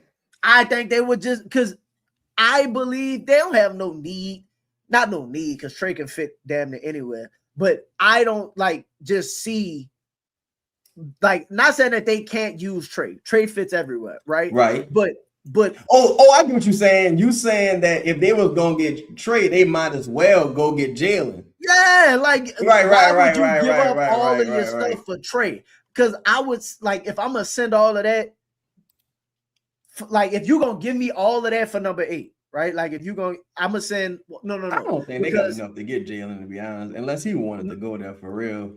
So like you would have to send your future picks, Trey, coming, like all of the stuff for Jaylen Brown or something like that. I just don't think Trey, respectfully, moved the needle for them enough. Like they not even in that level of competition, respectfully. I don't want to say to make a Trey level move, but like it's different for Detroit. I don't think Atlanta could win a series right now. No, like against nobody. Respectfully. I thought Atlanta had like a flash in the pan season last season. And I hope, and look, I hope it works out. But I'm just saying, like, they trade for Trey. So you got Trey Murphy, Jalen Johnson, Nikhil, Dyson. Oh God. And Dice Spice. Oneka. I don't know who the fuck even want that contract with Dyson right now. But like I'm just saying, like if you look at like they don't have a lot to offer. I don't know, bro. It don't really seem to make sense for me. I was like, even with Detroit, I was like, y'all roster kind of like role player heavy and bunk. Like y'all don't really. Could we just talk about value? Yeah, but it at least makes sense for Detroit to be like, oh, we gotta get like we at least you won a series. We was the 1 seed, bro. Like I could see them being like, we won 60-something games. We went to game 7 in the second round. Like that. Yeah. To like, Atlanta's credit. To the Atlanta's credit, I would say, don't be dumb and lame like the Pelicans was after that Sun series. We won 2 games. Like, you know what I'm saying? Like Louisiana gets it, so the Pels, so the Hawks will have Pels roster plus Jalen. Yeah, like it would be the same right now. You got that's my thank you, Louisiana Gale, for wording. That's why I'm like, I don't really see you got Snyder, who's a better coach, but I think to me, you know what's interesting? To me, you know what's interesting? They haven't declined Looney yet. I think it's a trade piece. I think it's that's why I think they haven't declined him. But I'm like, they haven't declined Looney yet. That's interesting. Everything on the table, you know, that's interesting because you would think that they would decline. I already said Louisiana guy. I've been preaching this. The like trade start with a SAR. Any trade deal starts with a SAR. Like we. Yeah. Like, so Asar is here. So what else you got? All right, yeah. So Asar and 21 and 2 and 2. What else? All right. Yeah. Now, like, no. That's why I'm just like. Because my thing when people be like other fan bases be like, well, who the fuck you think this guy is? I'm like, all right, you're right. He ain't shit. We'll keep him. Go ahead, buy your business. And just like, you know what I'm saying? Bro, listen, I looked up. And listen, I don't like Highland. I was about to lie to you and say I like Highland. I don't like it. Listen, I didn't like it when they did it, but I'm not gonna say shit on somebody's potential. I saw somebody putting up Holland's highlights, and I was like, oh man, let me go take a look at Holland. Like, let me make sure I ain't missing nothing. Though 8 points a game, defensively, cool. Was getting DNP'd in the playoffs, bro. Yeah. DNP. Yes. You telling me I'm supposed to give up 38% from 3 on 9 threes a game, 21-point score for 2 people you couldn't even put on the floor and future picks, and you telling me it's supposed to, like, you want to talk about a bad deal. You want to talk about a bad trade. At least if you did the deal with Atlanta, you got a lottery pick and Kuminga could go give you 20 at bare minimum. It might not look pretty. He at least give me 18. Come on, dog. This shit is ridiculous. I'm sorry. No, I was thinking something about last offseason. But shout out to him though, Hoffa. He said we won 25 games. It doesn't matter if they trade Trey or not. Let's be real. But to be honest, Hoffa, on the real, they won 25 games with Zion too. Like that's the thing. It's like everyone's complicit in team failure.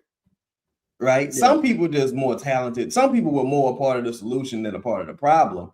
Yes. But everyone's complicit in team failure when you lose, in my opinion, because it ain't like Zion was averaging 30. Like, you know, the 30 and I got this team on my fucking back. Nobody helping me. It's like, no, you ain't really. Now, this is the thing. While that's true, while his comment is true, the thing that makes it not like, I don't want to say right, but just kind of like they're more like if you remove Trey, you go from being 25 wins to like 18, 19 wins, depending on what you replace it with. You know what I'm saying? I guess like depending. So you go from being like, and again, 25 while they only won 26 games. The 26 was an underachieved. Like, it also was an underachievement. They should have won at least 36 games last season. Yeah, it could have been a 36 to 40 win team last season. Like, if they would have won 40 games last season, it wouldn't have been like, oh, like it would have still been, to me, it would have been disappointing for them to win 40 games. And I'm gonna say this too. I honestly, shout out to Dexter, say we can trade though, we can fleece teams at a high asking price. I honestly think if that was there, he would be traded already. A part of me kind of feels like that. Like if someone met that asking price already, like full first, bitch, bet. Like, you know what? I ain't gonna lie. I think I'm a little torn on that. I don't believe that that's quite true. I think it's nuanced. I think it's not depending on where's the draft. Yeah, like I think it's like not just here's for first. I think it's like, or here's salary and for first. It's like, nah, I need to get what I want, like to move. Because again, and you keep saying it, you don't have to move Trey. It's not like unless Trey unless he have a significant injury, he gonna have the same value next year. Well, hypothetically speaking, shout out to my dog. He was like, let's say Jaylen Brown let's say he doesn't get traded this offseason. He requests us out at the deadline. You probably would rather have Trey Murphy to trade at the deadline. Now you in business. Yeah, versus some other motherfuckers. I'm just saying, shout out to the wealthy few who say coaching costs us double-digit wins easy. Oh yeah, the Pelicans should have won at least 36 games last season. And then the evaluation of everything looks tremendously different. And and they should have won those games even with poor usage. Like they could have just fell into 36 wins. But that's how shitty the front office is, and a couple guys had their worst season. What else helps? Like going into next year, if like, let's say you trade for Ja, right? Let's say you trade for Ja. You play out next year, whatever happened, and you go into the following offseason and like a Luka ask out because they didn't know the report. I don't know how true, but it's like if they don't do the right things around Luka this offseason, he might ask out. You see what they talk about with Anthony Edwards. If they don't do right in Minnesota, you know what sounds nice? Trey Murphy's 20-something million and Ja Morant's 40-something million of expiring money and picks. And look, I can guarantee you, like for Ant, to me, it's without a doubt. Yes. But I can guarantee you, if it's Luka, people are gonna be like, I don't know, because Luka. Oh my God. Because Luka just don't listen. Because you'll have to lock the motherfucking restaurant doors. Like that's how people I don't feel. care. I don't care how motherfucking fat Luka Doncic is. Give me a year other than this rookie year. This man been less than 25, 7, and 7. Like, dude, incredible, bro. Like, and that's the thing. It's like, and again, that's with anybody. If a motherfucker was perfect, they wouldn't be available unless they requested out. It's because something went wrong.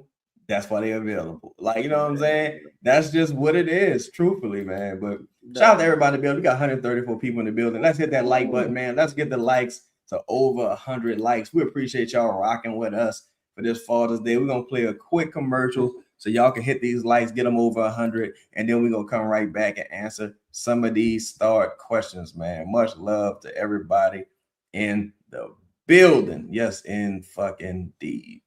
Look at today's game. What are the components that you believe a team absolutely has to have in order to win a championship? I think there are shooters, and then I think there are scorers. I think you got to score in this league, whether it be shooting the three or getting into the paint. I think that's you got to keep that scoreboard moving, Steven. You can't get stuck on 80 points and think you're going to get stops and win the game. So you got to figure out a way to keep that scoreboard moving. Man, shout out to my homie Trey Laston, man. I ain't heard from you in a minute, man. I hope you're doing all right. Shout out to the homie Trey Laston. Shout out to everybody in the building, man. Hope y'all hit that like button. Get to these start questions. H. Bizzle in the building. He said, if Giannis, boy, I'm so tired of Giannis. I ain't gonna lie. I started to mute Giannis' name. I'm so tired of Giannis, though. That accent is really saving Giannis' ass. Because I'm telling you, if Giannis was Jerome Brown, they'd be calling Jerome Brown all kind of ungrateful motherfucking divas and all kinds of shit. But anyway, that's another story for another day. If Giannis for some reason isn't traded by the draft, do you see a team giving Joe his asking price for Trey? It's a good question. Do you think people will pivot more so to a Trey Murphy, even though like they're tiers apart in different types of players? But what do you think? No, because at the end of the day, I think people gonna have the kind of the feeling that they could get over on the Pelicans. So I don't think people gonna want to give. I think Joe would closer get his asking price for Trey. Like, I don't want to say during the season, but like, I think it'll probably be during the season. He'll probably get closer to what he want for trading right now. I think it would. I think Ja would have more value versus a Trey. And I say that. No, just like for Giannis. I think the people that would like Giannis, the people who would like realistically being a Giannis running, not necessarily interested in a trade. Like it would be like not like I would get Trey if I had Giannis already. Yes. But it's like it's one of those things where I think like respectfully, though, respectfully, Trey a role player. Yeah, he's just a high level role player. Whereas Giannis is like an MVP caliber guy every season. That's why I think even Ja, or I don't even know nobody else who's like distressed on the market like that, who's like available. But I do think people would pivot and be like, if you don't get like before, like the tier is like, okay, it's Giannis. Okay, then there's Kyrie. Yeah, and then there's Ja. It's like, okay, we're going to go through all of the stars and former all-stars and those kind of players before we settle for like. I think you got to view Trey kind of like an OG Anunoby, Michael type tier player. And I think for those guys, the right team, if they feel like they got everything else and you the last piece, they'll probably sell out for you. But or they trying to talk themselves. They got like Orlando, I don't think they view Desmond Bane as a final piece, but they knew they needed to do something. And they had to get rid of KCP, like fucking ASAP. And nobody was just going to take him. So that's another thing. I think people in context, that's why I don't like the framing of it got to be a Bane trade. In context, you also paid Memphis to take KCP. And they got a good question later that Louisiana girl asked, but you paid Memphis at least a first to take KCP. So that's how that deal materialized. And also, Memphis had already decided we're pivoting. Like, they'd already got the new coach. Ja, like, regardless if Ja was healthy or could have played, I don't think Ja missed all of the games this year because he couldn't play. I think it was more so like, all right, dog, go sit down. You know what I'm saying? I think it was a lot of go sit down this season. Like, we pivot in our direction of where we're going. They were, in my opinion, Memphis never came into the season like we about to try and go win 40 games. And to be real, Ja probably was an asshole. Like, just to be real, like, he's not without his flaws. So, it's just one of those things. Shout out to J-Dog 5 before he said, do y'all think Giannis trade will be announced tomorrow? God, I fucking hope so. I hope it's announced tonight. But I think it could be a draft. It could be a situation where you kind of waiting to see how the draft falls too, because you don't know if you Milwaukee, do you package 10 and 13 and try to move up somewhere? It's just a draft you even move up in.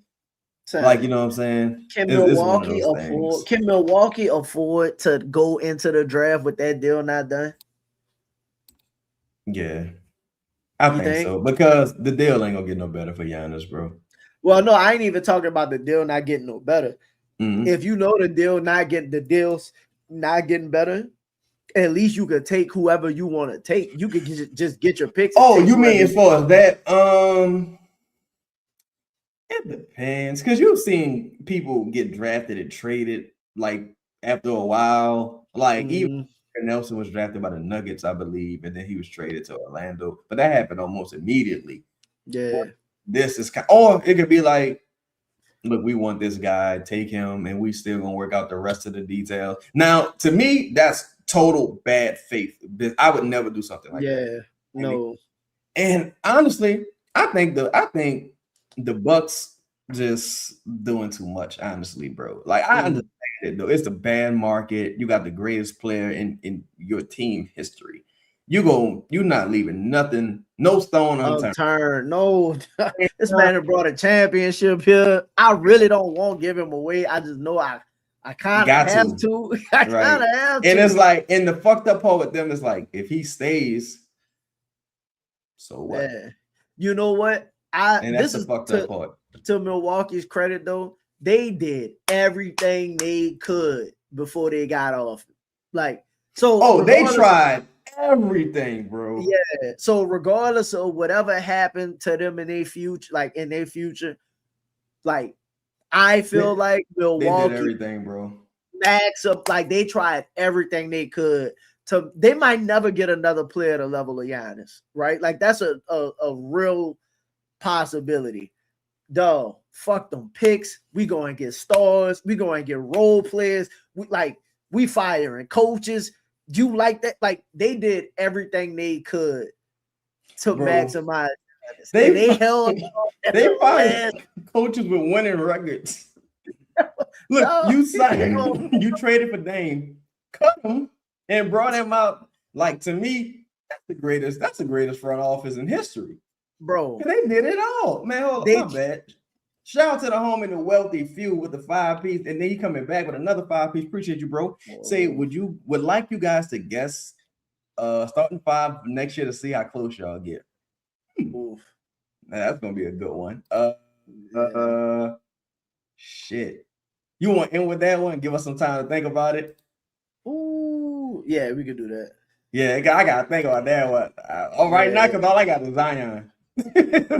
Zion. Yeah. Oh, that's tough, boy. Like today, I'm gonna say Trey. That's a whole episode in itself, to be honest. Yeah. Josh say, "Are you guys gonna go live for the draft on Tuesday?" I'll probably do a post-draft reaction. It depends, bro. Like, it depends. Like, if the Pelicans do something early, If it's like, if they do something like, oh my God, they just traded for pick 9, then I'll go live right there. But I might have like a fluid draft going, because I know a lot of people doing draft shows and shit, and like I get it, but at the same time, it's kind of like The only reason I might do it again, it'll be like and shout out to everybody, man. Appreciate y'all that support Pels in the Blender. But it'll be like my 1 year anniversary for when I started the show. So I might do it just on the strength of like the first episode I ever did was the draft. And we got, and again, I was excited. We drafted Fizz, which what I wanted. We drafted Queen, which I wanted as well. I didn't mind, not saying I didn't mind the trade, but I like them being willing to make a trade. So it's gonna be weird watching the draft without the picks. But again, I like to talk about the NBA as a whole anyway. So like it's so many things that affect the team that don't have to directly be about the team. So fuck it, I might do one. I hated my last draft day. I ain't gonna lie. I hated it. It was a bad day. That last draft was a bad day. So I saw you immediately about the pick. It was just like, this is a disaster. Yeah, like last draft it was a rough day for me. I don't even want to get into it because I'm about to go somewhere else. I'm in a mood. But positive vibes, man. Happy Father's Day to y'all. Because, you can't be arguing with stupid motherfuckers, man. I say that. You can't argue with no stupid motherfucker. I'll just leave it there. Just tweak and say, oh, I'm sorry, Donnell, my bad. He say, you think Zion and DQ can coexist at the 4 though? I imagine you saying Zion's at the 3 and DQ at the 4. I don't know if I see Derek as a starter. I'm just, and I'm not saying it to be fucked up, like, on positive vibes, but I'm just, it would just take a lot. I personally think, and I said this too, I don't think DQ is your starter right now, right? Like, as of how you're currently constructed, I got DQ running the second unit. And again, as of right now, Fizz isn't a starter either. And I don't think, while I want Fizz to be a starter, I don't think Fizz is like how he finished the season last season. I don't think he should be the starter going into the season, right? Like, I don't think he finished the season good enough to, if you're trying to win, say, okay, he's my full-time starter moving forward. So I feel the same way about DQ as well. But do I think they could coexist? Yes. I just keep going back to the same thing. And that's like, can Derek play? Like, to me, I don't give a fuck if Zion not on the team. Can Derek play? And that is the question to me. Because for me, and shout out to Donnell, I'm not directing this toward him. I'm saying generally. Like, I don't know if he can play. like I genuinely have no idea. I know Zion can play with anyone. Yeah. So I'm like, that's what it boils down to for me. Yeah, it's like, I know Z gonna hoop regardless. Yeah, it's like, can you play? Yeah, at the level that it could potentially cost. DQ, that's the like, Fierce ascended as the season ended, and then DQ kind of declined as the season ended. Even though he had a good like final game to end the season, I just think he has to show a lot more. He has to show a lot more than what people expect from Fizz. So I just can't say right now, like, you know what I mean? I just got both of them as like quality. If both of them, like, if you told me both of them were like gonna be 6, 7 men, like that's your rotation, I think they'll be quality against most second units. I think they'll win most second unit matchups. I need to move on from the Derek conversation because this never goes well for me. Shout out this week. What we're gonna do about the center position? I think they're gonna look to address it via trade. I don't think there's gonna be a ton of free agent options out there. I do think they're gonna look to address it via trade. I still think they should just get Sabonis, honestly, because I like if he's available, you address rebounding right there. You don't have to worry about rebounding whatsoever. And for point guard, you have a little bit more flexibility because you got a guy that's gonna easily drop like 20 and like 12 under that fucking rim. Like, I think she gets a bonus. Lala says Misi staying. I hope so. I like Misi. I have an inclination that he won't be though.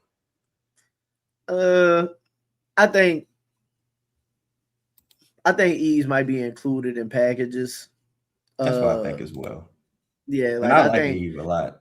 I think Eves has potential, but I just think for the level of players that they probably targeting, you're gonna, especially if you're not trying to give up like your top players or whatever, it's probably gonna cost you like an Eves. Eves is the next, like if you have obviously like you're not moving DQ and Fears, and then you got Z, and then there's your distressed assets. Eves is like your other good asset that's not one of your untouchables or whatever. Yeah.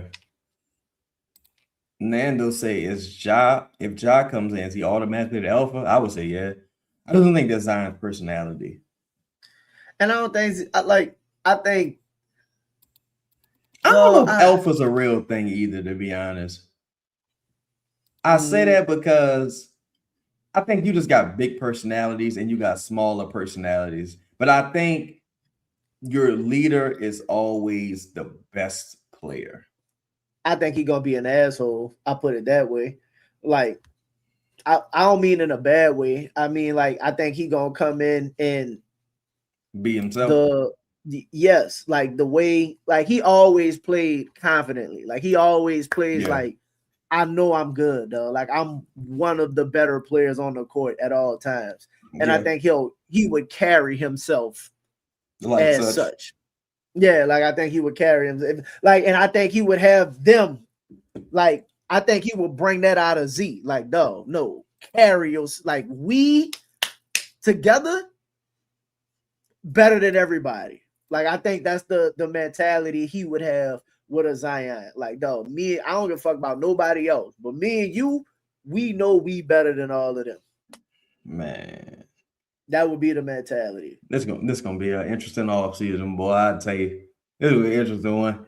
That official leave Memphis somewhere and be cold, son. Official and Rage say pick 8 and Kuminga for Trey is that bad? Yes. Yeah, if that's all you're getting, I think. Because to me, it's because pick 8, even if pick 8 turned out to be Kobe fucking Bryant, the value of that trade, like you would have to know that this is Kobe Bryant. Like, you know what I'm saying? Otherwise, Kobe till whatever. Yeah, otherwise in a vacuum is not a good deal. And I like a Demara, but I still think I can live with it, but I still would need like another pick or maybe 2. Yeah, not doing it. Shout out to my dog Trey. He said that's my point. If there's a special competition, won't break him, it'll accelerate him. To me, that's just another weird talking point. He's gonna block, but like, dog, ain't no great players being blocked by nobody, dog. He was better off the bench anyway. Like, respectfully, he was when he started, like he was starting and looked okay, and then he went through his struggles. He went back to the bench when DeJounte came back, and he was a much better player when he was on the court coming off the bench. I said that from the start of the season last year. I'm like, dog, I thought, and this was just me, people feel like you gotta start to like develop. No, I personally think when they started him, it hindered his growth, in my opinion, because you was forcing him, because you were forcing him, one, to not play his game, right? Because you when he was coming off the bench, it was like, go get buckets, right? So we need you to run the team, and you got to learn to play with pace, and you got to learn to distribute and all of this shit. And it's like, dog, I'm like trying to get my footing. I ain't gonna lie, dog. I don't give a fuck. You need talent, bro. Like that's what it boils down to. Like if the Spurs knew that the season would end the way it ended with De'Aaron Fox, they're still trading for De'Aaron Fox. Like paying the money. Yeah, like to Trey's point, it's like, bro, you need talent. The fact that Fears is already one of your better players, and you paying all these, and he's not like, he wasn't a rookie of the year candidate or anything. You are void of talent. You need fucking talent. If you add, listen, to your point, the Spurs, like, even knowing they had De'Aaron Fox, still drafted Dylan Harper because he was the best player. That they could have took Ace. Ace, like if you would have took Ace at 2, nobody would have been mad, right? Like, because Ace was projected to go. You know, at one point, people was arguing, hey, he was in that 1, 2, 3 range. Yeah. So if the Spurs take Ace, you ain't mad. They took a dude at the position because that was the best player available to them for them to take. And we'll figure out the roster shit later. Man, you gotta get talent, dog. Like, seriously, like that's my whole thing. It's just like you gotta get talent, dog. Like, oh, you got Jared Allen. You don't need Evan Mobley. Man, what? Shit. You gotta get talent. Like, just listen, they got swept, but they was in the Eastern Conference Finals. You know, was it that their second year in the Eastern? No, that's their first year. No, that was their second year.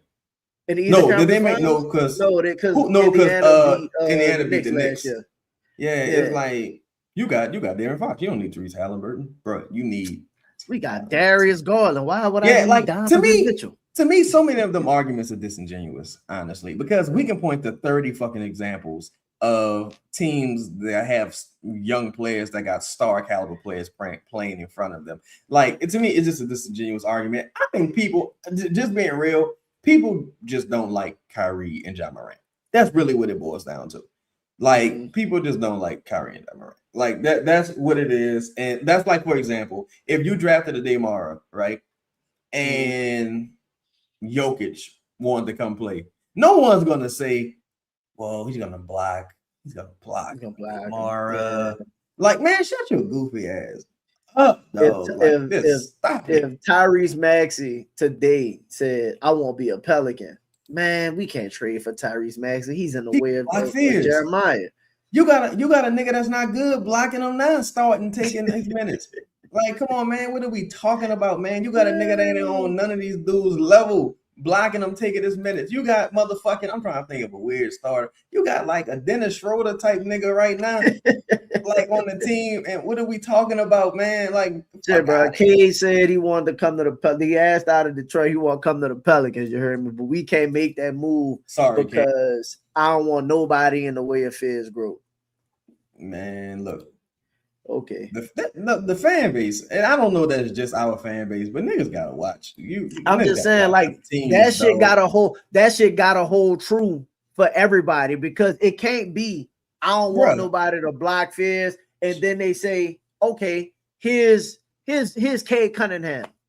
Here's Shea, because Shea is technically a point, right? If I'm not mistaken, Shea played a point. Nah, you can't trade for those dudes, bro. Luka Doncic was a fucking point guard. Is a point guard. Is no point guard. They still brought Kyrie Irving there. Kyrie Irving is not a fucking 2 guard. He's a point guard. He's just a great player. Positions aside, he's just a great on-ball player. Bro, that's why I don't be responding to a lot of people, to be honest, though. Like, shout out to Fruits Pragmatics. I remember hold on, my last one. My last one. Did you know Dylan Harper just asked out of San Antonio, said he wanted to be a Pelican? I don't think we could trade for him because it's gonna block Fizz. Man, just so you know. And even then, it's like you would even have more of an argument with that, because you could be like, well, they both. He better. Yeah, but I'm saying you would still even have a more of an argument with that. But it's just like, bro, who do you think you are? Like, this is the Pelican. Like, it's just a fucking delusional. Like, bro, OKC traded for Chris Paul when they had Shai Gilgeous-Alexander. Yes. Like, like whatever, man. I don't even want to keep going this route. Like, because people just fucking ridiculous. Houston traded for James, traded for Russ when they already had James. Like, come on, man. Like, people, like my partner used to say, you smoking big rocks or little rocks? Like, what are you talking about? Candid 4, what up, Candid 4? He said, thank you. I hate the rhetoric for banning. At least one was to take KCP off their hands. Facts. Yeah. At least one was to be like, all right, here. Because KCP had just signed that extension. He just had the worst year ever. Yeah, he was bad. Like Herb Jones almost, but his contract was a little more crazy. Like, the wealthy few. So my starting lineup going into next season, let's talk about it. I'm going to say,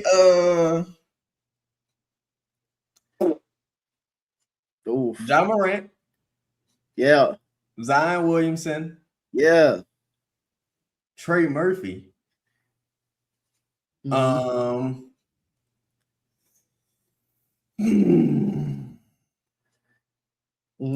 Now I'm getting a little interesting. Simone Fontecchio. Ooh, is a starter? A Damara. Fuck, because I ain't got no power. I can say whatever I want. So a Damara. They're gonna trade Herb. Damara gonna fall. They're gonna trade Herb in the future first, which I think would be a better use of assets for Damara. Ooh.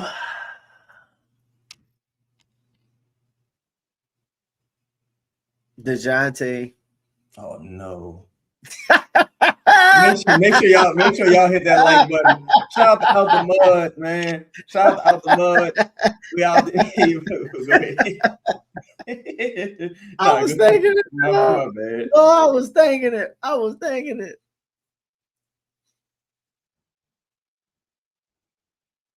I'm sorry. DeJounte, Trey Z, Herb, and Eves.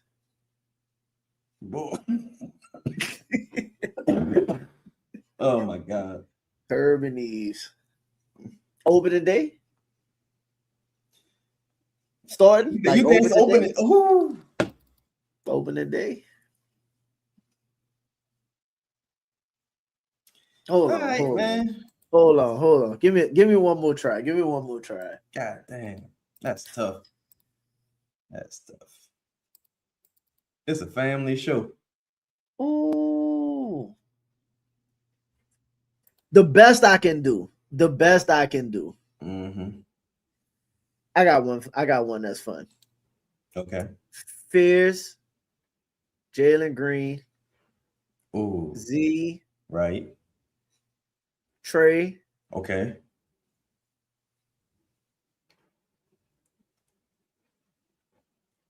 That dude not a starting center. Eves. I don't hate that team. I don't hate it.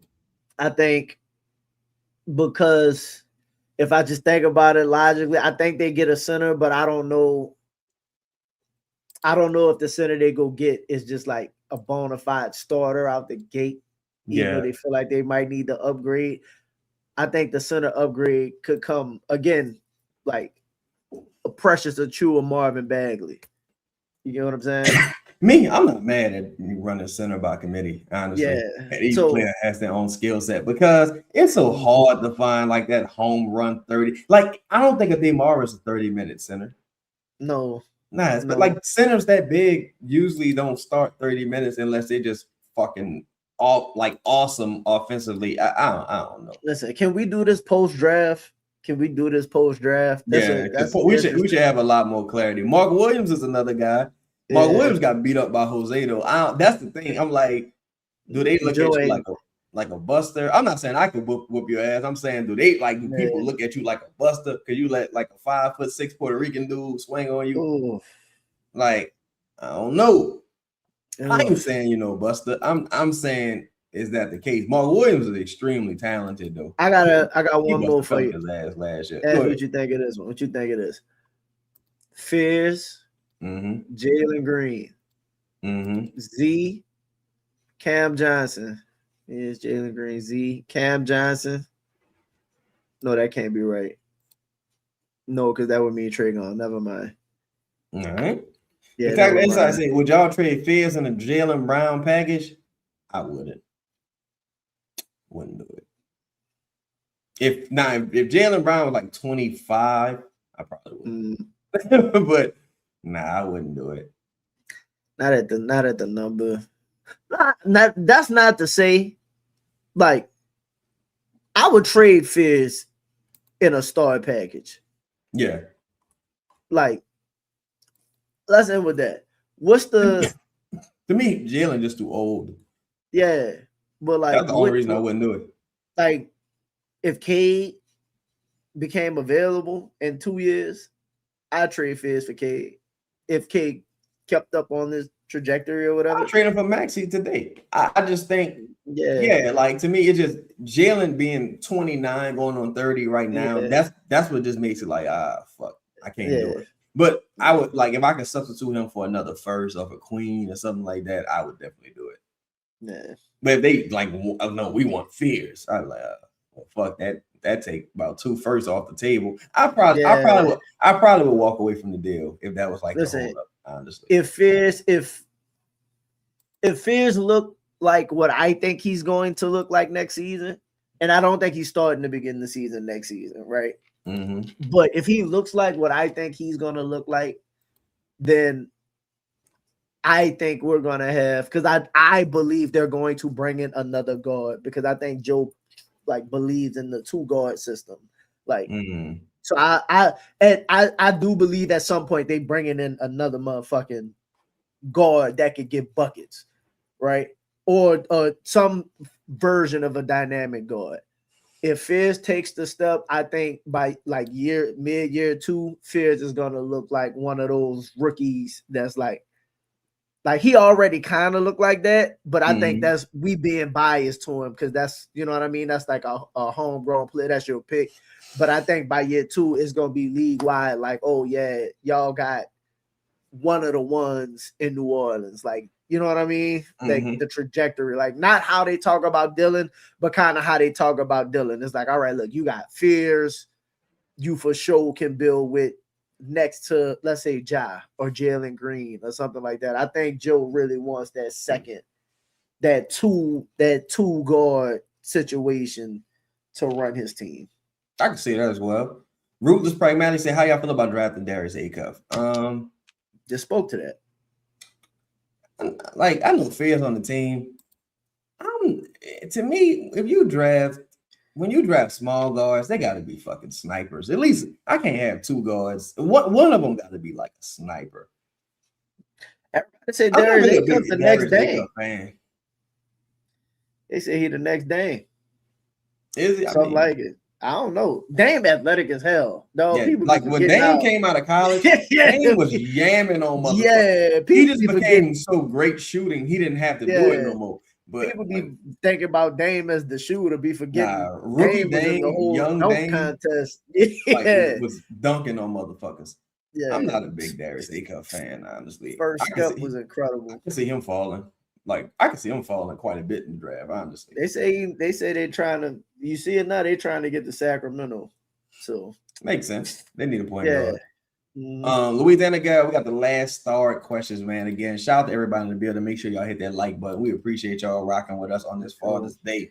Say, would y'all rather Joe come down on the asking price to shake up the roster, or would y'all rather him stand pat and try to sign someone with the MLB? My preference for Herb, I would take the Lakers package. If I couldn't like sell Herb or buy with Herb, like attach Herb to someone as an asset and like go get Ja, for example, I would just take Lavaria.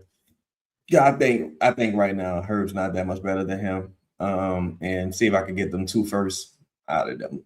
And then I'll try to go get Trevon Brazile in this draft. Do you think she's talking about Herb or Trey? I think she means generally. Okay. Because right now, shit, they got. I'm not coming down off the trade asking price. Yeah, I think the trade. I think they got to stay where it's at. Yeah, and again, I'm not coming down off the trade asking price unless I got another star to where I'm using trade to fill out my roster. Other than that, like, I'll move almost anybody else for like, you know. Because you find yourself in a situation where you're like, well, the market tells me he's worth this. Yeah, like, this is what the market is telling me. Like, I can't sell my house just because you want me to sell my house. Like, it gotta make sense. And I think that's kind of the position they're in. That's a very good question, though. And you know what? This is a good one. We'll end with this one. It say thoughts on Morant Johnson from Michigan. I like him. I think he's a physical player. Yeah, good. I don't like 6'9", though. I like him. Shout out to Yaya Cole. I don't like that player archetype. 6'9". You just a glue guy, energy guy. I don't like that type. I think he's going to replaceable. Again, I think he's going to be good, but like, I don't like he's going to be able to play. You know what I mean? He's going to be able to play. Like Isaiah Stewart could play too, and like a bunch of players can play. I don't know if like I see him being Jalen Duren. You know what I mean? I don't think you drafting them to do that either. So where I'm getting him at? Like, where am I drafting him? And like, what is his role here? So that's kind of where I'm at. I'm just not a fan of that Montrezl Harrell, Kenneth Reed type player. I just don't like them type of players, bro. Like you can win in the regular season with those guys. Yeah, to me, like a guy like that finishes in the like maybe he could be all defense at best. But I'm like, if I'm gonna draft a big, I gotta go give me a 7-footer, dog. Like I'd rather take a 7-footer project than a 6'9" guy who I'm kind of like, I know this is as good as it gets. Because like realistically, with Morant Johnson, you hoping that he could learn how to shoot or at least make his free throws. Like you don't think the upside is not really there. Yeah, if I got a 7'4" dude. At the end of the day, if he don't do nothing else, he's 7'4". Yeah, like and that's the thing. It's like for Mo Johnson, it's like let's get to Reed Easton. Like you just thought there's so many guys that's just like that. Precious Achiuwa, Rashawn Holmes at one time. Again, I mentioned Montrezl Harrell, Kenneth Reed. Like there's so many of those. I'm big, but not like that big power forward, small ball center types. And you think Baba Miller a forward or like a wing?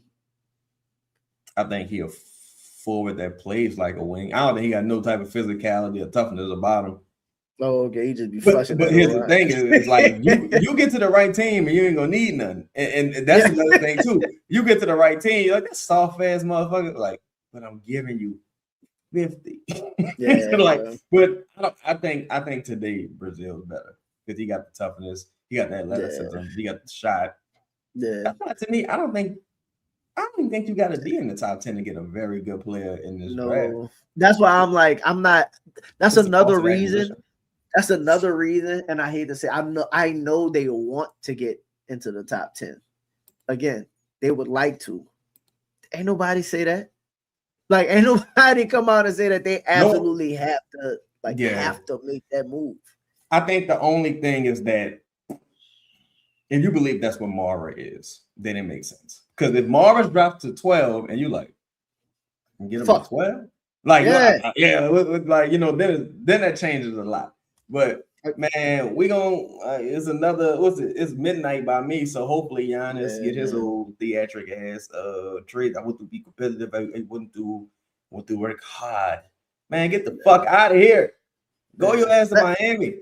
Listen, man, last thing too that I want to say, bro. And this is as a person who puts out content. This is crazy.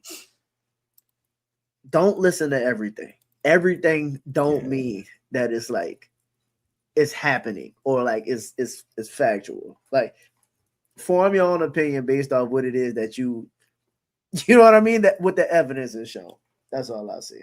Yeah, man. Again, much love to y'all. Make sure y'all hit that like button, hit the subscribe button. Make sure y'all go subscribe to Pels in the Blender. Tap in, follow us on Twitter at Just Say Davis. I'm on Twitter, Instagram at Chad, CHEDDACHAZ. And hopefully, man, something happens, man. So hopefully something we can come to y'all with some good news, maybe some good information leaks out tonight. We can talk about it. And Khalil went to the Pels. Khalil went to the Pels. You know what? That's so it's like an afterthought now. It's crazy. But shout out to everybody building, man. We out. Peace.